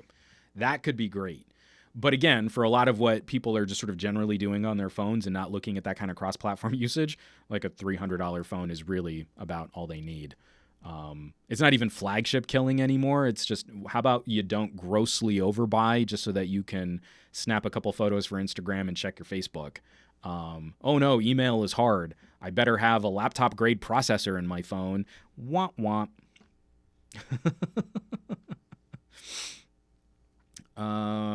Okay, from Cher Bae. I hope I'm saying that right. It's SherBaee. Are these mobile games even that taxing? Oh man. So I've been trying to find better mobile games. Some of them get pretty hardcore. Neon Chrome will make my OnePlus 7 Pro run super hot. Bright Ridge has graphics settings that can best PS3 level graphics, but it runs like garbage if you're not running at least Snapdragon 845. What are some of the others? Oh, Thumper. Like, Thumper is a rapid Twitch music game that was ported from the PlayStation VR that can run on your phones. And again, any lag or stutter in that game kills you. You're dead because it's rhythm. It's a rhythm-based game. So if you're off the beat even just a little bit, or the game registers it late, you're screwed. What we're seeing, the chipset that's going into this, the power that's going into this 855 Plus, Qualcomm is making the argument that we might soon be powering VR experiences from our mobile devices. And I believe them. I do believe that that is one potential aspect, AR and VR applications from our phones. The chipset, I believe that's in the Oculus Quest, I want to say is somewhere around the power of a Snapdragon 845. It might be 855 grade. But that's what we have to work with. These mobile chipsets are stupid game console powerful. And if we had more software to take advantage of that, more accessories to tap into, there is so much more that we could be doing from these mobile devices. We'd be getting so much more bang for our buck. And that's actually, I mean, again, I know I teased the Huawei, the Matebook 13 review that I did, but I show also a side-by-side. There's a Metroid-style platformer I really like called Dandara. And there is a Steam version for your PC and a mobile version for your phone. I've showed this game off a couple times in other phone reviews. It's very 16-bit kind of graphics, but the play style is very quick. It's very twitchy. You've got to time jumps and power blasts very expertly. And the game isn't a one-to-one translation. Like, the version that you play from a PC is a little bit different than the version you play on Android. But the games are similar enough that to see how much jankier a Super Nintendo graphics style Metroid clone plays on Windows versus on Android is pretty shocking.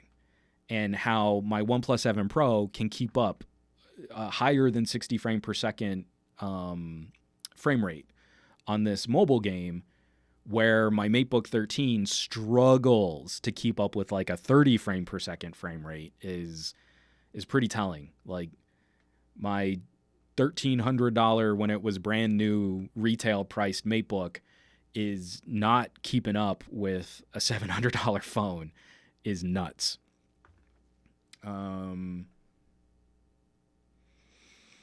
From Fat Produce, the Oculus Quest has sold so many devices as when I am in VR chat and big screen, the majority of users are using the Oculus Quest from my experience. Again, I don't want to necessarily support Facebook, but they definitely got something right with the Oculus Quest. Doomer, to be honest, VR should be better on phones, not only because of performance, but also the screens. And I'd actually like to see sort of an Oculus Quest that's just powered from the phone, but it's a standalone headset.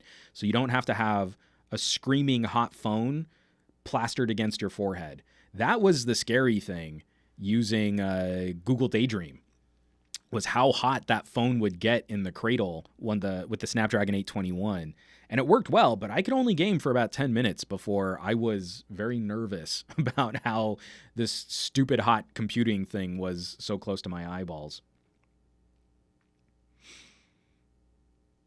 From Q3 Becker, you should get a recent 855 device if you want to game seriously, but for regular usage, an 820 is fine. Completely agree. And not only an 820 is fine, for what I'm talking about, something like a mobile computing experience, the ability to, edit documents in Microsoft Word on your mobile device, but from a more laptop-grade PC. Even the 835 would be enough power if we could count on getting the good software updates to drive it. I really hope we'll see some of those phones that have HDMI out and a Snapdragon 835 get an update to Android Q. I think it's highly unlikely, but I'd love to see what that looks like. I'd love to see how that performs because I think it would be pretty good. And so think, you could have like an LG V30 era phone driving a laptop for your basic computing needs. That seems like an awesome purchase to me. Like that seems like that would be a killer bang for buck and a huge argument for why you would want to pick one platform or one service over another. From Abraham Artemis, I would argue even in a Snapdragon 625 is plenty for most people nowadays. And again, I agree with that too. I love those 600 series chipsets. The 625 blew me away. So I want to take a little break. This is where we plug my Reddit community. And it's not really my Reddit community. It's everybody's Reddit community. Reddit.com/r/glowing. Yes, sorry, one more time. Reddit.com/r/glowing rectangles. This is where I want to try and celebrate content creators that could use a little bit more attention. If you want to submit your own articles and your own videos, this would be the place to do it. If you want to try and help content creators make their monetization goals, if you want to help try and expose them to larger audiences, this is a subreddit that's every week we're getting a couple more subscribers, a couple more people sharing content, a few more people clicking on those upvote arrows to help popularize things. So I just want to go through in detail. These are the top 3 stories currently of the week on our glowing rectangles. Just want to click into screen share again immediately, right off the bat. My buddy, bored at work, detailing his experiences using the Samsung Galaxy A80 for gaming. We're talking about manufacturers taking mid-ranger hardware more seriously, and Samsung is definitely going to be moving in, especially in the United States, where we haven't always gotten the A and the J series. We've only really been seeing the advertising on the S series Galaxies. A80, he's playing some PUBG. He's showing it off. So definitely helping to assuage some of those concerns that maybe going with a mid-ranger phone might not be good for you.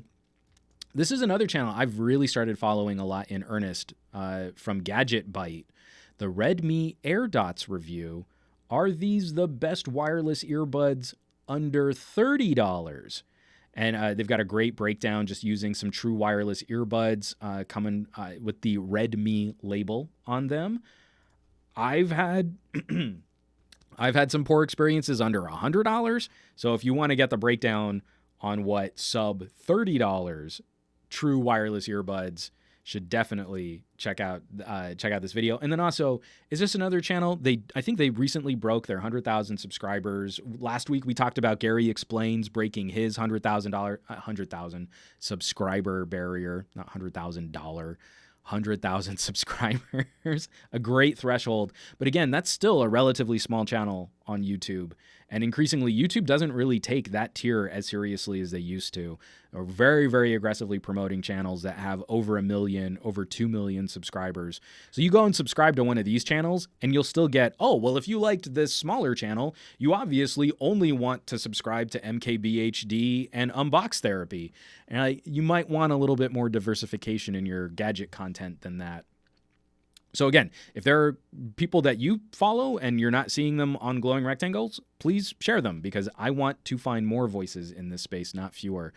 Then there's some jerk who did a review on the creative Outlier Air. I don't know. He talks a lot about audio stuff. I kind of hate his face. And then wrapping up our top stories, we've got a tie for the third most popular story on our glowing rectangles. We've got Tech Rant, who was joining us on Periscope. I don't know if he's still watching, but his video was shared by user Tech Valor and talking about why we need more camera controls, not less. He did a live stream just talking about his experiences using cameras and what we should expect in camera software and why it's kind of not okay that we're spending more and more on these premium tier, really expensive flagship smartphones. And they're starting to remove those features. They're starting to pull away from that. They're still making the same claims. Samsung advertising is all over. This is a pro-grade camera, except for the fact that you can't do anything pro with it. And they're actually starting to even interrupt some of the support for things like Camera 2 API support. So if you want manual controls for your pro-grade camera, you can't go to Samsung. So he's got a great little rant there where he's just sort of talking to a phone, doing a live stream and saying, like, this is what we want. And then we also have that backed up by my man Viper. Again, he was early in the podcast dropping some fire. And he has a breakdown on Sony's WH-1000XM3 Bluetooth headphones. Definitely some of the most popular headphones of the year.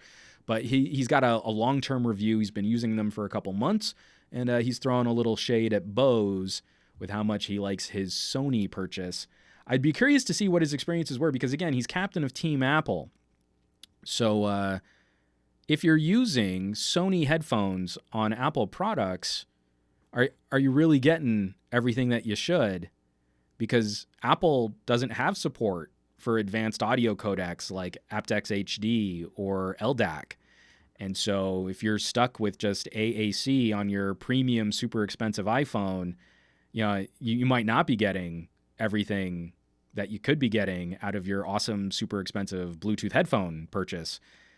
I'm just saying, it'd be a shame because, iPhones and Apple, they used to be all about audio quality. It was the company that gave us the iPod. Now they don't seem to care about audio fidelity. They're just, Beats, AirPods. It's kind of sad. But you should watch his video.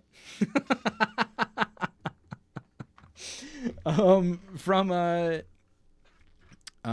Matt Tyler, Sony is the audio king. Sorry if you disagree. It's not that I would disagree. I actually think their work especially in Bluetooth, has been phenomenal. But I would still go toe to toe any Sony headphone on Bluetooth against, say, an LG with a cabled solution, like some really good cabled headphones. And if we're just talking about audio quality, I think that would be a pretty brutal showdown, a pretty brutal fight, especially if you got like some real good pro level monitors, some good cans, because LG is still currently the only manufacturer that can properly power nicer headphones. From Aditya Anil, I showed the pro camera stuff, both the audio and video, on my G7 to my friend, and she was so surprised at the granularity of controls. She's a recent member of the iPhone Club. And then Gary the Fireman says, Sennheiser cans better than Sony cans, or greater than Sony cans. I am definitely a Sennheiser fanboy. I kind of rate everything against my open back 599s. Not that I think they sound the best.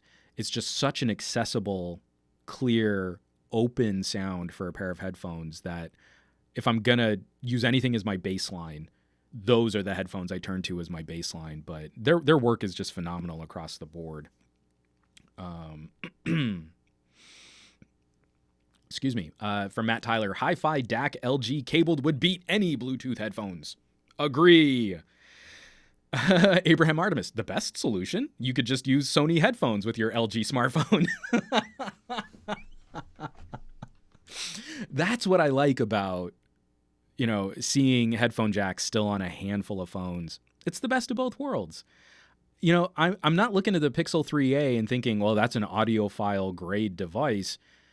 But, the convenience of having the headphone jack built in still outweighs the whatever consumer argument they're making about removing it and then forcing you to buy Bluetooth headphones.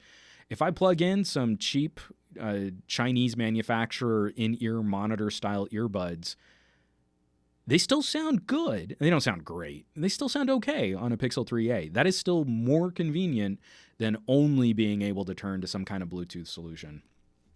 But yeah. From Q3 Becker, have you tried Grado headphones? I was blown away by their cheaper open-backed headphones. Grados are great. Well, and again, the beautiful thing that's happening in cabled headphone audio right now isn't, I mean, I'm mostly mocking and having fun. But the takeaway, and I want everyone to have this as a takeaway, the cabled audio revolution that's happening right now is exciting because there aren't these solutions that are better than. Headphone reviewing has evolved out of, well, this is better than that, so this is worth it and this isn't worth it. Where consumer solutions have finally adopted some of those things that we took for granted in the professional space, where it's more about finding the right fit for you.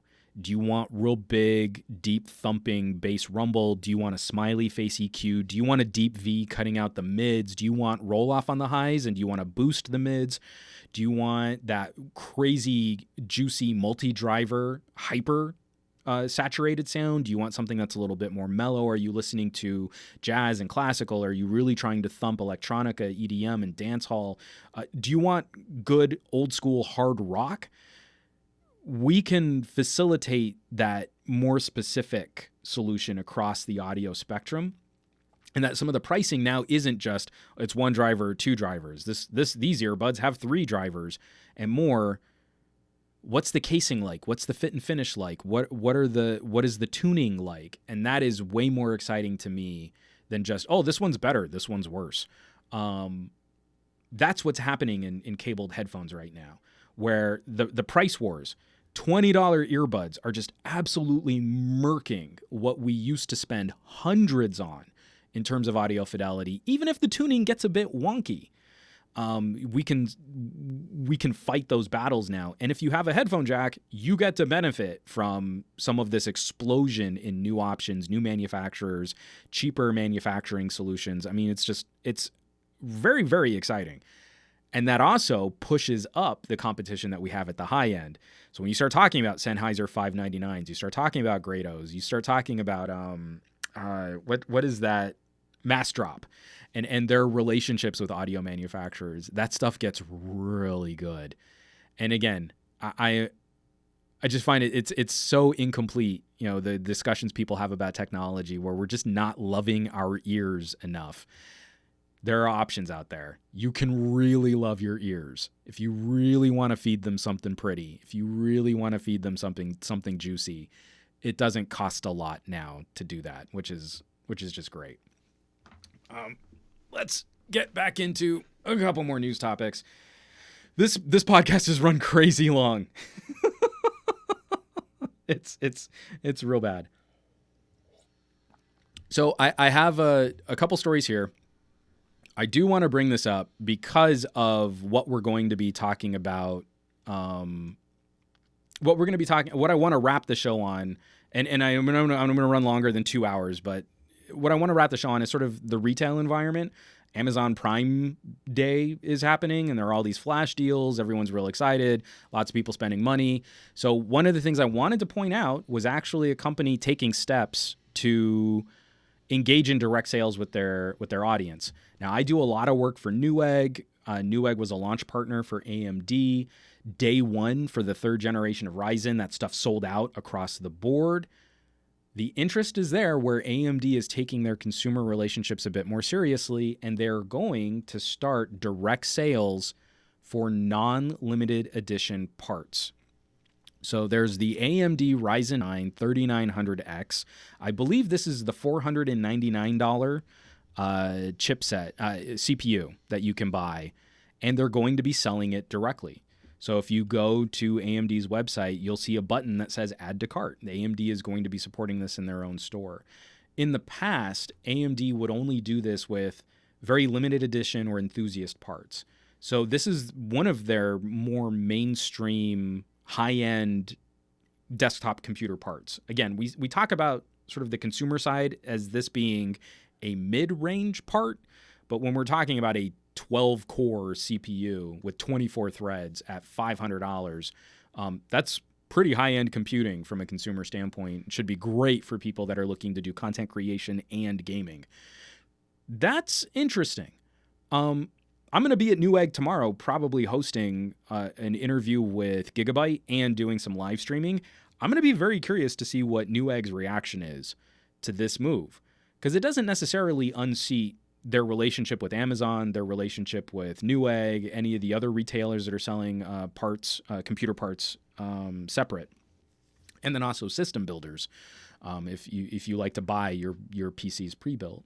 But that, to me, I'm more excited than I am anxious, because this should mean AMD has enough confidence in their Ryzen rollout strategy that they're entertaining the ability to sell directly to consumers again, that there's enough interest in their parts and their products that consumers are reaching out directly, as opposed to always waiting for when the retail chain gets more stock.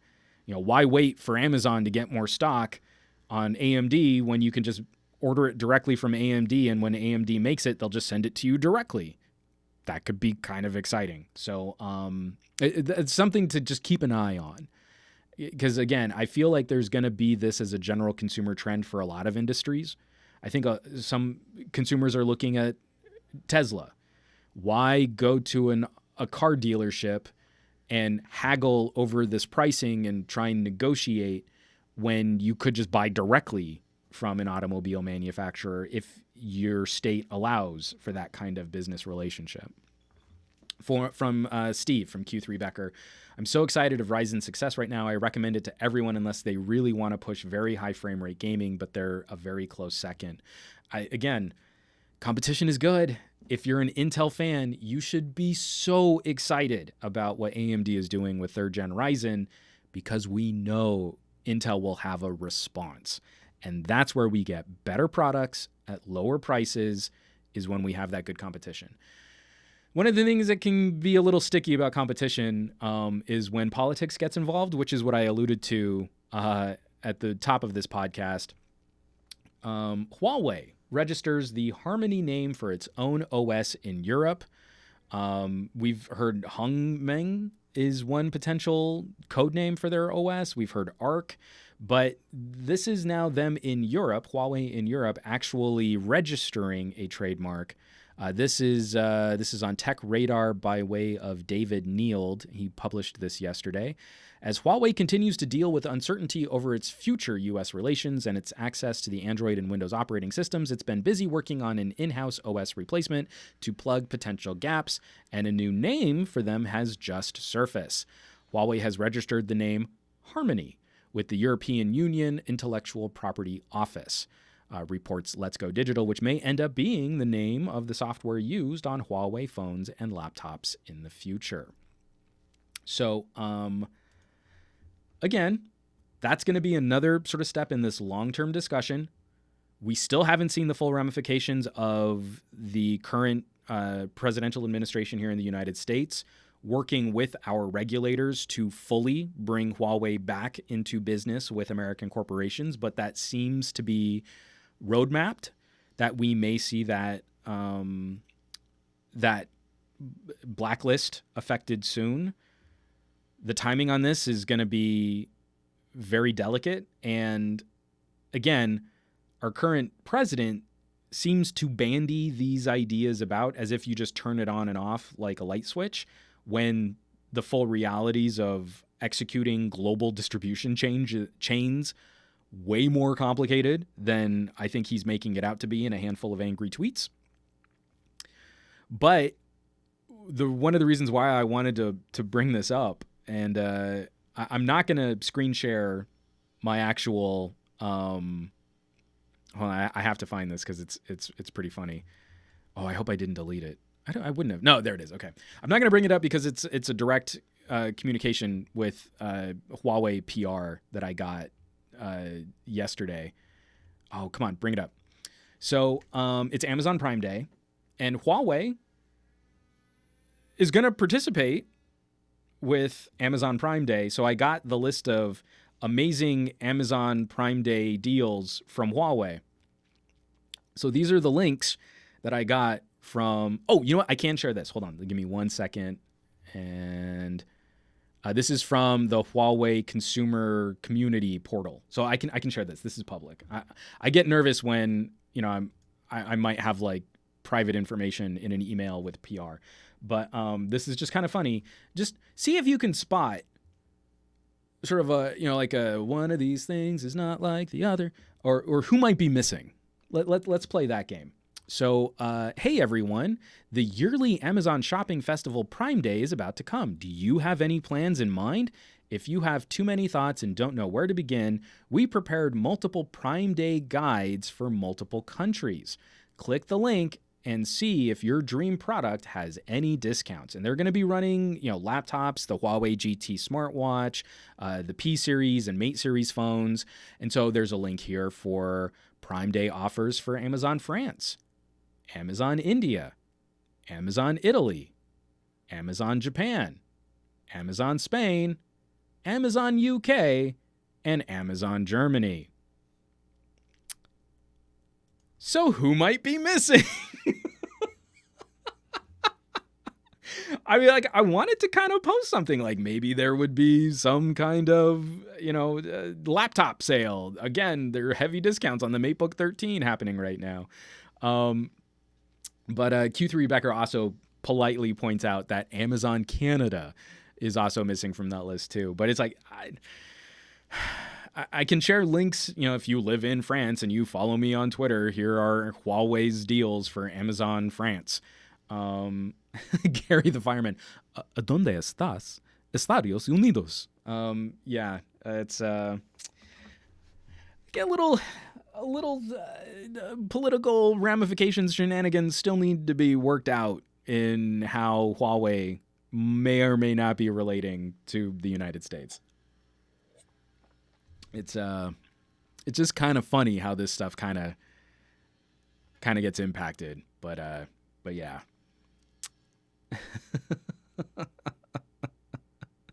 Matt Tyler, Amazon UK shout out, LOL.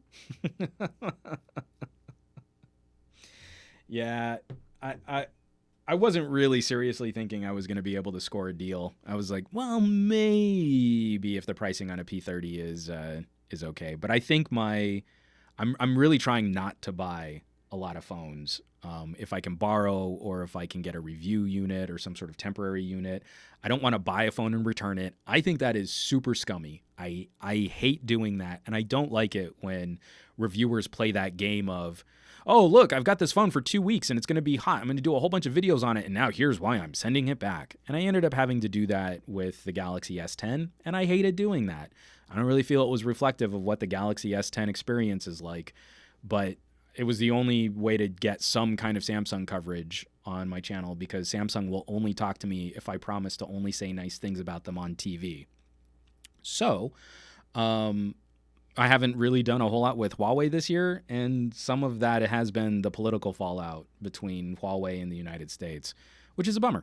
I want it to be better than that, especially when I really do genuinely like working with Huawei PR. And they hosted a tablet contest on my channel. When I have pros and cons about their products, they seem pretty receptive about the things that I might criticize on one of their phones, and they don't just take it as an attack like Samsung does. Samsung seems to get really spiky whenever I just say nice things about their competitors and I don't reference their products in a review about a competing product, and then they don't want to send me a review unit. So I think for the second half of the year, I really want to see what happens with the Mate. I think a Mate 30 is going to be a very interesting phone launch for Huawei. I'll be very curious to see if they can manage some of the impact on their brand from this tech blacklisting. But I think the other phone that I might just need to throw some money at is the Asus. The Zenfone looks like it was, sort of grown in a lab for me to love that phone. So we'll see. We'll see how that goes down. From Fat Produce, have you ever thought about buying a phone in good condition on Swappa, reviewing it, and selling it again on Swappa?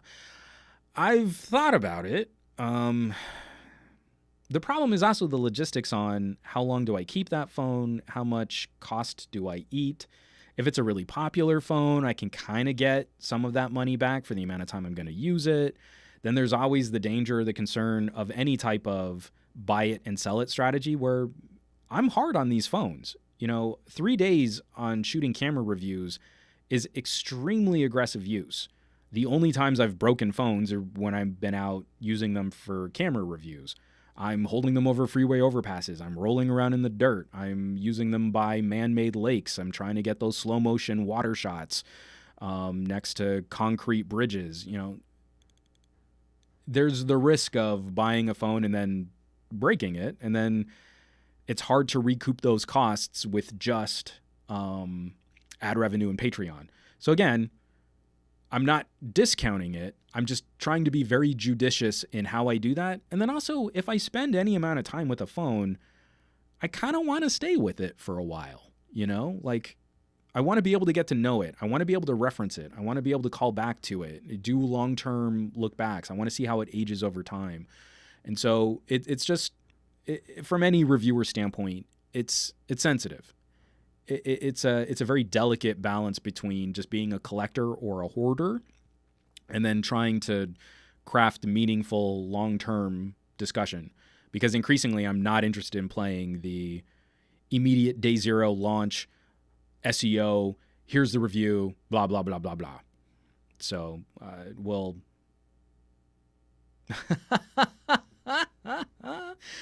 Kiwi Mad Dog 420. Why are we not calling it the Huapocalypse?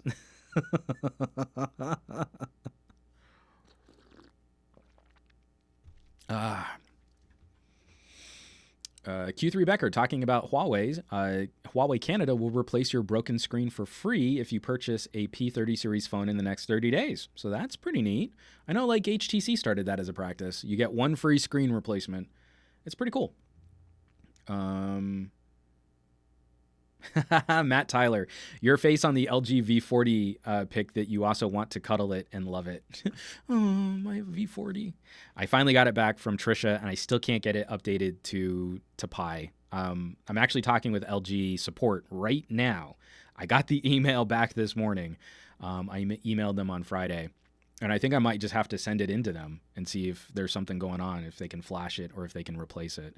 But LG support was actually pretty good about getting back to me, and I wasn't pulling the, I'm a tech reviewer, service me card. I was just going through their normal support channel. So let's see if LG can actually step up some software support, because they're pretty bad about that. I think we're through all of the dedicated stories. What I want to wrap this up on, and we can spend some time talking about Amazon and Amazon Prime. Matt Tyler, oh no, you just got it back and you have to send it off again. But hopefully it's in good service. I'm going to work with them, and Q3 Becker saying no luck with LG Bridge. There's desktop software you can try and use to flash phones. If you've followed any of my LG coverage, you know how much I love LG hardware. I adore V-Series phones for the cameras, the camera controls that we get, and the incredible headphone jacks. But if good software updating practices are your thing, then I will be the first one to tell you, be very wary of LG phones. You do get updates. They've been better about putting out updates, but they will never be timely. And they play these regional games. Look at the LG G8. Some regions got an LG G8, and it was called LG G8 with 3 cameras on the back. Some regions got an LG G8 with 2 cameras on the back. And some regions got an LG G8S with 3 cameras on the back. So different regions got these different permutations of the same phone that were all sort of globally the same, but very different in the actual distribution of what they got. And I think LG, like many other manufacturers, I think we're seeing something similar with Nokia. They don't update all of those phones in one broad swath. There's not one mechanic to get every LG G8 on the same software, because they're literally different phones with different components and different needs for software and updates and support and patching. And because you've made them regional, some carriers have different restrictions on what you can do on their network. So the unlocked phones get different update cycles than the carrier branded phones, and it's a mess. LG has a lot of work still to do in fixing that. But a whole range of updates just went out. The unlocked LG G7 just got Pi. The V40 just got Pi. This is progress. This is actually better than what LG has done in years past. Unfortunately, my unlocked V40 just does not seem to be playing ball. So if LG support can help me out there, I will be happy to share some good news about LG. But I want to get on to Amazon Prime. So I have a poll underneath this week's video on twitch.tv/SomeGadgetGuy. This one's easy. I don't have a bunch of gimmicky options. Are you finding the deals you want on Amazon Prime Day? And so far, the vote is 75% NARP and 25% YARP. So I think this is about as good a point as any, a good time as any to... You know when internet things start to become like real world influencing events? You know, like May the 4th, right, is now becoming something of an actual holiday. People celebrating May the 4th be with you. And that started out as just sort of like a silly little internet pun. Prime Day has now become sort of an industry-wide, middle of summer, we're gonna sell stuff for cheaper, and we're expecting it, and we're building price guides and buying guides, and here are the best deals that you're gonna find for internet for Amazon Prime Day. And other retailers are responding. Like, I'm gonna be going to Newegg tomorrow, in part because we're gonna have some things to talk about, some sales going on at Newegg that I think are purpose-built to compete against Amazon. B&H, I bought a cable this morning from Monoprice, and Monoprice was doing our 10-year anniversary summer sale, coincidentally, on the same day as the kickoff for Amazon Prime Day. So,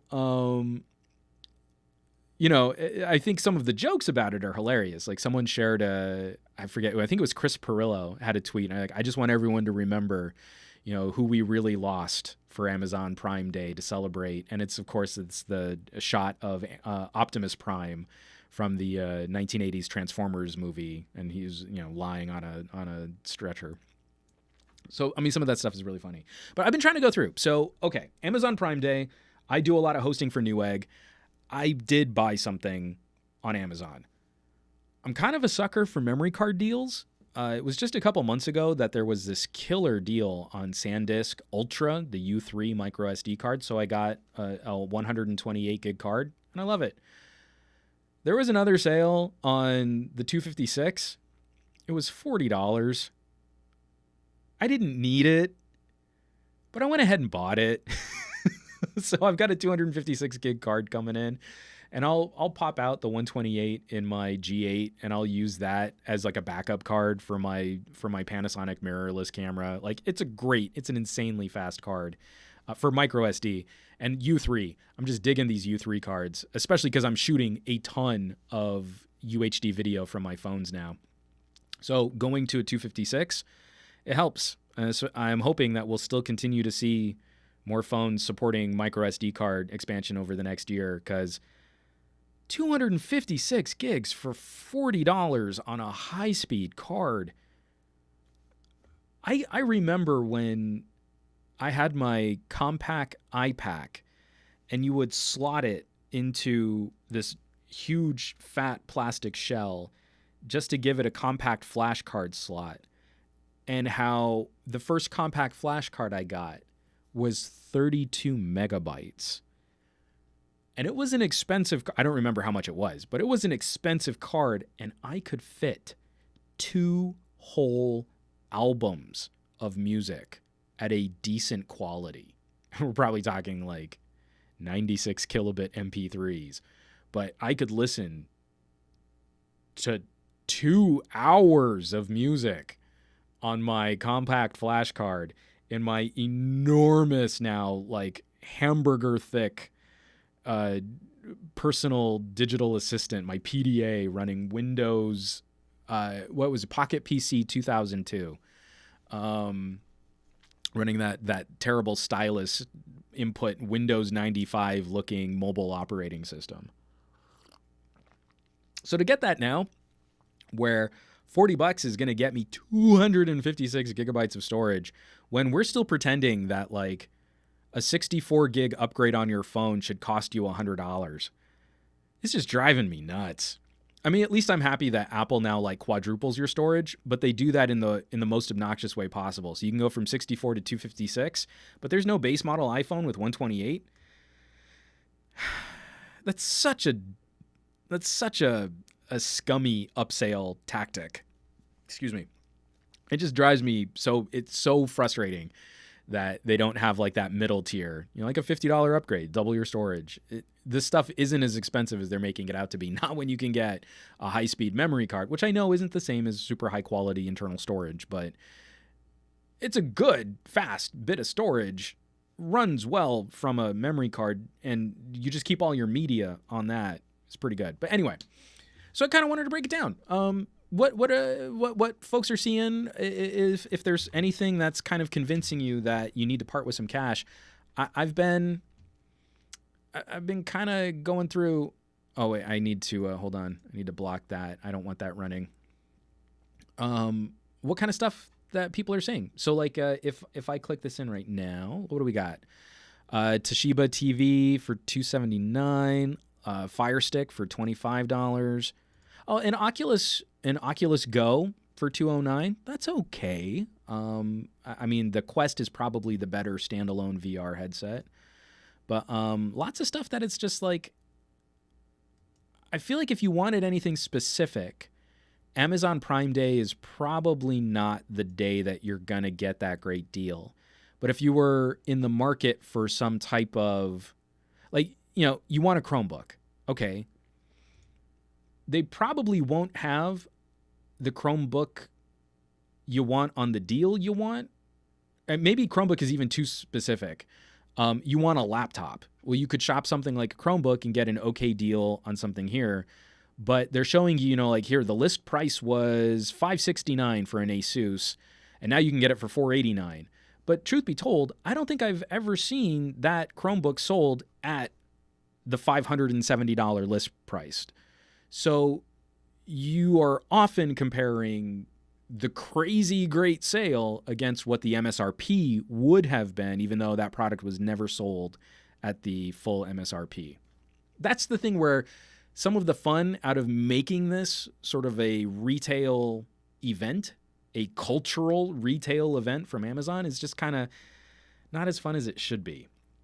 Because I feel like there were, in times past, when they were really trying to launch this as a thing, like those Amazon Prime Day deals. Oh my gosh, they're so great. And now it's kind of like, well, we've got a stock of Lenovo Chromebooks that we haven't sold. So you can save $20 on one of those. That's probably pretty good. Binsu One actually shows off. And let me see if I can pull this up. The Surface headphones, apparently there is a deal on that. Let's see what their Surface headphones. Apologies for the typing here. So those were listing pretty high. They're $189.99 right now. So that's not bad. I might actually tweet about that. I'm not really in the market to buy more cans. I'm trying to get through way too many headphone reviews, but that could be kind of cool. So far, I think the best one I've seen is the LG G8. There's the Amazon flavor with Alexa. I can't type while I'm doing my podcast at the same time. So if you were looking at an unlocked LG G8, $499, that's not bad. I mean, this is a phone that full retail sells for $850. You can regularly find the LG G8 for around $600. Even on launch, if you bought it unlocked from B&H, I think it was a $700 phone. This phone has never really been an $850 phone. So again, it's disingenuous to say you're going to save $350, but not really. The only time you would have paid $850 is if you bought it from a carrier with no trade-in, no BOGO, not signing up a line of service, and you paid full retail. Then you would have been on the hook for like $30 a month for 30 months, right? Again, if you leased it and you were the worst consumer ever and you never tried to do any comparative shopping, is the one time you might have spent $850 on an LG G8. In my brain, this is a $700 phone because almost everywhere it sells for $700 or less. But even compared to some of the deals, like AT&T had some really strong deals on the LG G8, and T-Mobile, I think, was one of the most aggressive without a trade-in. Like, they were putting that phone out there for, I think, $600. That's still $100 less than what you would have spent on the LG G8 through T-Mobile. So that's not bad. That's pretty good. Fat Produce is saying the KZ earbuds. Hold on, let me see if I can pull these up. So the KZ earbuds are crazy expensive. They usually go for like $21. Let me see, KZ ES. Let's say the ES4. It is a prime deal. This is hilarious. Okay, so the KZ ES4 now regularly sell for around $20. Folks, you can get them today, $14.44. Yeah, look at that. So this is, again, why I'm excited. These are dual driver in-ear monitor style ear hook earbuds. They actually do sound pretty good. They've got a lot of thump to them. They're going to sound way better than most of those earbuds that would come with your phone and compete very well against some of the more name brand earbuds that you'll spend like $30 to $50. You know, if you've ever had like Sennheiser CX sport earbuds, I think the ES4 sound better. They're not bulletproof, and you might have to tweak the EQ a little because they can get kind of muddy. But for $14, that's pretty good. Kiwi Mad Dog for 20. I mean, to be honest, some of these KZ headphones already go for peanuts when they're not on sale. So from Jeff Murr, so there are actually decent deals to be had during Prime sales days, ? My general strategy for any kind of retail sale like this is if you're shopping a category and you're not married to one specific product or one specific brand, that's where I think you score the best. But if you were hoping, oh, you know what? This is the day I'm really going to get this exact product for a cheaper price. Not so much. Not so much. There are some sales going on with Samsung phones, for example, but none of them really look like they're so much better than what you could already get if you were buying through a carrier or if you were buying unlocked with some kind of trade-in deal. You know, Samsung put a lot of money, subsidized their trade-in offers very aggressively for the Galaxy S10. The LG G8 didn't even benefit from trade-in offers, and the phone was already heavily discounted on launch. So the MSRP was never the price that you would have paid. But if you were wanting to shop a phone at $499, okay, so I mean, really, let's break that down. I love the multimedia experience on my OnePlus 7 Pro. This phone really won't go on any kind of an aggressive sale. So it's a $699 phone. Well, I mean, like, what is it, $660 for the lowest end? But I would say try and bump it up to the $700 OnePlus 7 Pro. Very few devices compete with this for the fluidity and how aggressively clocked this phone is. So I'm rendering video on it. This is one of the phone that's leading the benchmarks for me rendering 4K video. The display, in being a higher refresh rate display, a 90 hertz screen, it doesn't blow you away, but it feels smoother and sleeker when you go back to using a 60 hertz display. It's very subtle, but it is a tangible difference in the experience when you're using this thing a little more long term. The OnePlus 7 Pro is going to face some very difficult competition around the world as Asus starts putting out Zenfone 6, as we start seeing more of the Xiaomi mid-range and mid-price competitors. And I do think that there is a pretty tough argument to be made when you're looking at OnePlus versus like a phone like the Pixel 3a. I'm very taken with the Pixel 3a, especially if you can shop it for under $400. But even at $400, there could be reasons why you would want to pick up a Pixel 3a over the more powerful OnePlus 7 Pro. that pricing gets kind of wonky when you compare an LG G8 against a phone like the OnePlus 7 Pro. If you can pick up an LG G8 unlocked out the door, no trade-ins, no shenanigans, you're not on some crazy long 30-month lease, you don't have to sign up for a new line of service from your carrier, but just I gave Amazon $500 and I got an LG G8. That was the end of our transaction. That's a pretty tough battle against, say, a Zenfone 6 or a OnePlus 7 Pro. That's an exciting fight. Lots of pros and cons. Definitely features on each device that you might not really use. Different arguments to be made for aesthetics, for camera quality, headphone quality, whether or not you want a notch in your screen or a pop-up camera or the selfie mechanism from the Zenfone 6. That's an interesting fight. From $500 to $700, those are top-tier performing specs, manufacturers that build really high-quality devices, and different categories of things like software support, where for the software, LG probably comes in last. But again, good fight, really good fight. So that's the kind of thing that you can still get a little excited about when we come to an Amazon Prime Day, is something like that might come out of nowhere. It might surprise you, but man, you got to wade through a lot of stuff to get there. Let me get back to just the Prime Day feature deals. Is this? No, that's not it. Excuse me.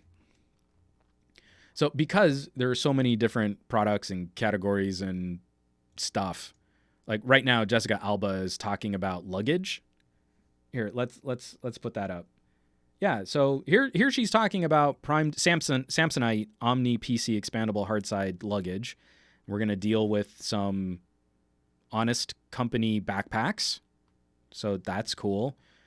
And then just their categories are sort of so vaguely broad that it's hard to wade through what it is that you might be looking for. So, okay, I was talking about, smartphones, but let's look at wearables. Prime Day deals from $85 to $400, expiring in 36 hours. And their tag is save up to 50% on Garmin wearables and GPS devices. So, who's shopping Garmin? I don't know what consumer is shopping Garmin, but they've got fitness bands, watches, smartwatches, and in-car GPS units, and handheld GLONASS and GPS units, and a smart scale so you can weigh yourself, just all dumped into the same product category, because those are the Prime Day deals on Garmin. That's not a fun discovery. That's messy, and what they're hoping is that you'll be looking for one thing, see something else you want, and you'll just throw it in your shopping cart too, because this is the best day to get a deal on it, and you're comparing their slash through the MSRP against some sort of marginal sale, as opposed to doing like a little bit longer term shopping or set up an alert where you can set up alerts on different services so that you can get the best possible pricing for something as it comes down the pipe. Again, that takes a lot of the fun out of it. Let me see if I can go back. Let's see what they had one that, and again, they've been changing all of these because all of the deals change. Some of them expire. I was hoping they had one that was just smartphones, but now they don't have smartphones anymore. Prime members can save up to 40% on laptops, monitors, desktops, and tablets. That's a lot to wade through. That's a lot to chew through. Well, they've got Samsung. Let's look at what they've got on Samsung, because I'm sure they'll have some at least some J series and some M series phones too. Galaxy S9 for $449. So for $50 less than an LG G8, you can get last year's Galaxy S9 Plus. That's not a very good deal. Galaxy Galaxy Note 9 for $649. And that's still more expensive than the Galaxy S10 at $599 and the Galaxy S10 Plus at $699. So yeah, that's not a great deal. I mean, it might be better than some of the deals that you can get from a carrier right now, but a little bit longer term shopping, maybe a trade-in or maybe a BOGO.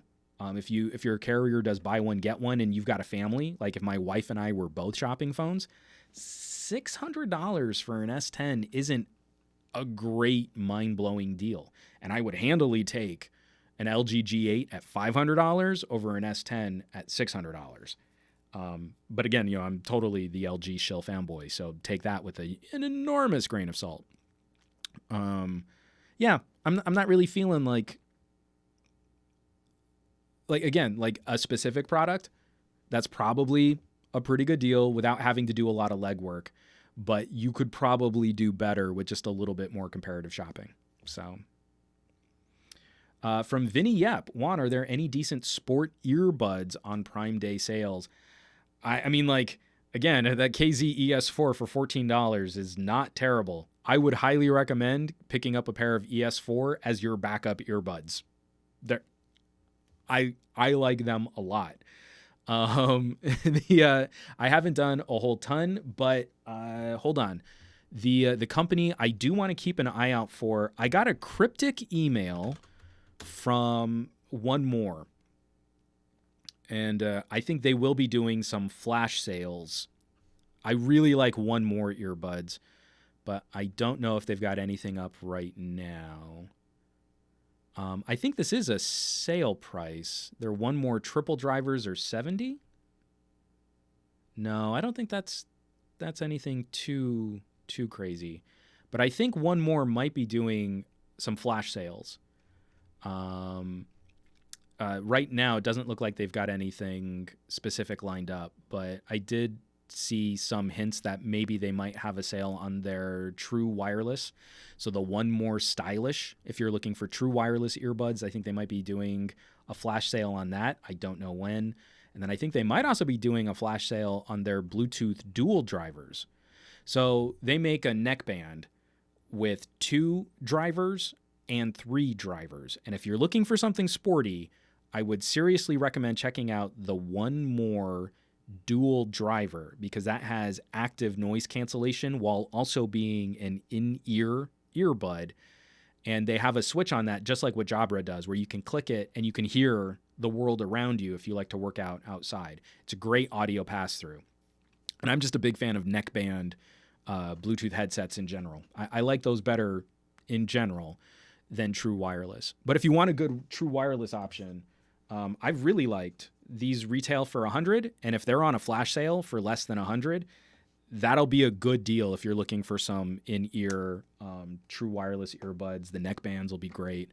So again, some good options to kind of look at. But again, because it's Prime Day, if they do something like that, it'll probably be for a really narrow window flash sale for the next 3 hours or the next 30 minutes, or we only have 100 units. Get them. So we'll have to see how that goes down. Fat Produce is saying the One More dual drivers are on sale for $87. So that's not bad. I think if you're saying the Bluetooth ones are on sale, I think the One More dual driver Bluetooth originally sold for $130. But if you can find them for $80, that's really good.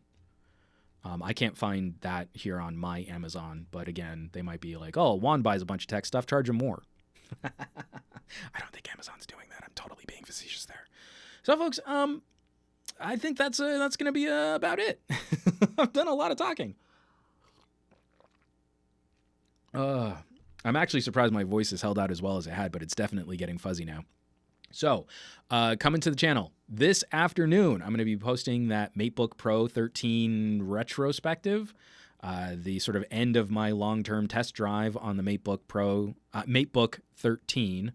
I keep calling it MateBook Pro because I keep thinking MacBook Pro, and words are hard, and tech reviewing with words is doubly hard. So that's going to be out. I'm going to be posting a video editorial on the Pixel 3a this week. I'm going to be revisiting the BlackBerry Key 2. I have the script written for that. I'm hopefully going to be producing the next segment of our cheap phone challenge with TK at the end of the week to talk about a phone that only cost TK $50, and I'm really liking it. It's super great. And I feel like more people should be looking at using phones longer or spending less on the phones that they do buy. And then I'll be following that all up with, it'll be a longer video, and it's going to take me a while to put it together. But the awesome and hilarious system of earbuds coming from Me Audio. I have all of their Pro monitors now, the X1, X2, X3, X4, single driver to quad driver, detachable cables. It's a whole infrastructure. It's an entire system of earbuds. And I'm really excited because it's not just the X1 is less expensive than the X2, so the X2 are better.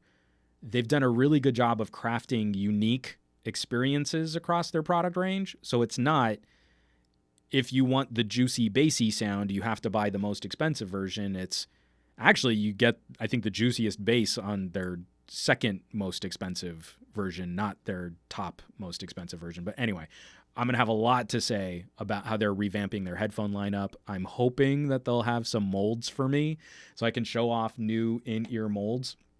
This is the molded ear tip for my M6, and I use these almost every day, and I love them. So yeah, lots of stuff coming out on the channel. You can also keep track of everything that's coming out. I have preview videos that go up on the Patreon. You could already be watching the Matebook 13 video when I did my Nokia checkup. That was published 2 days earlier on the Patreon because it takes a long time to wait for YouTube to figure out if they're going to monetize a video. And I don't like pushing publish when they like to demonetize my videos. And then tomorrow I'm going to be down at Newegg. So if there's any Newegg sales stuff that you guys want to be kept abreast on, give me a follow, shoot me a message. We're going to be talking about some of the deals that are going to go up on Newegg. And then I'm missing something that I also want to share and talk. Oh, the Matrodocs.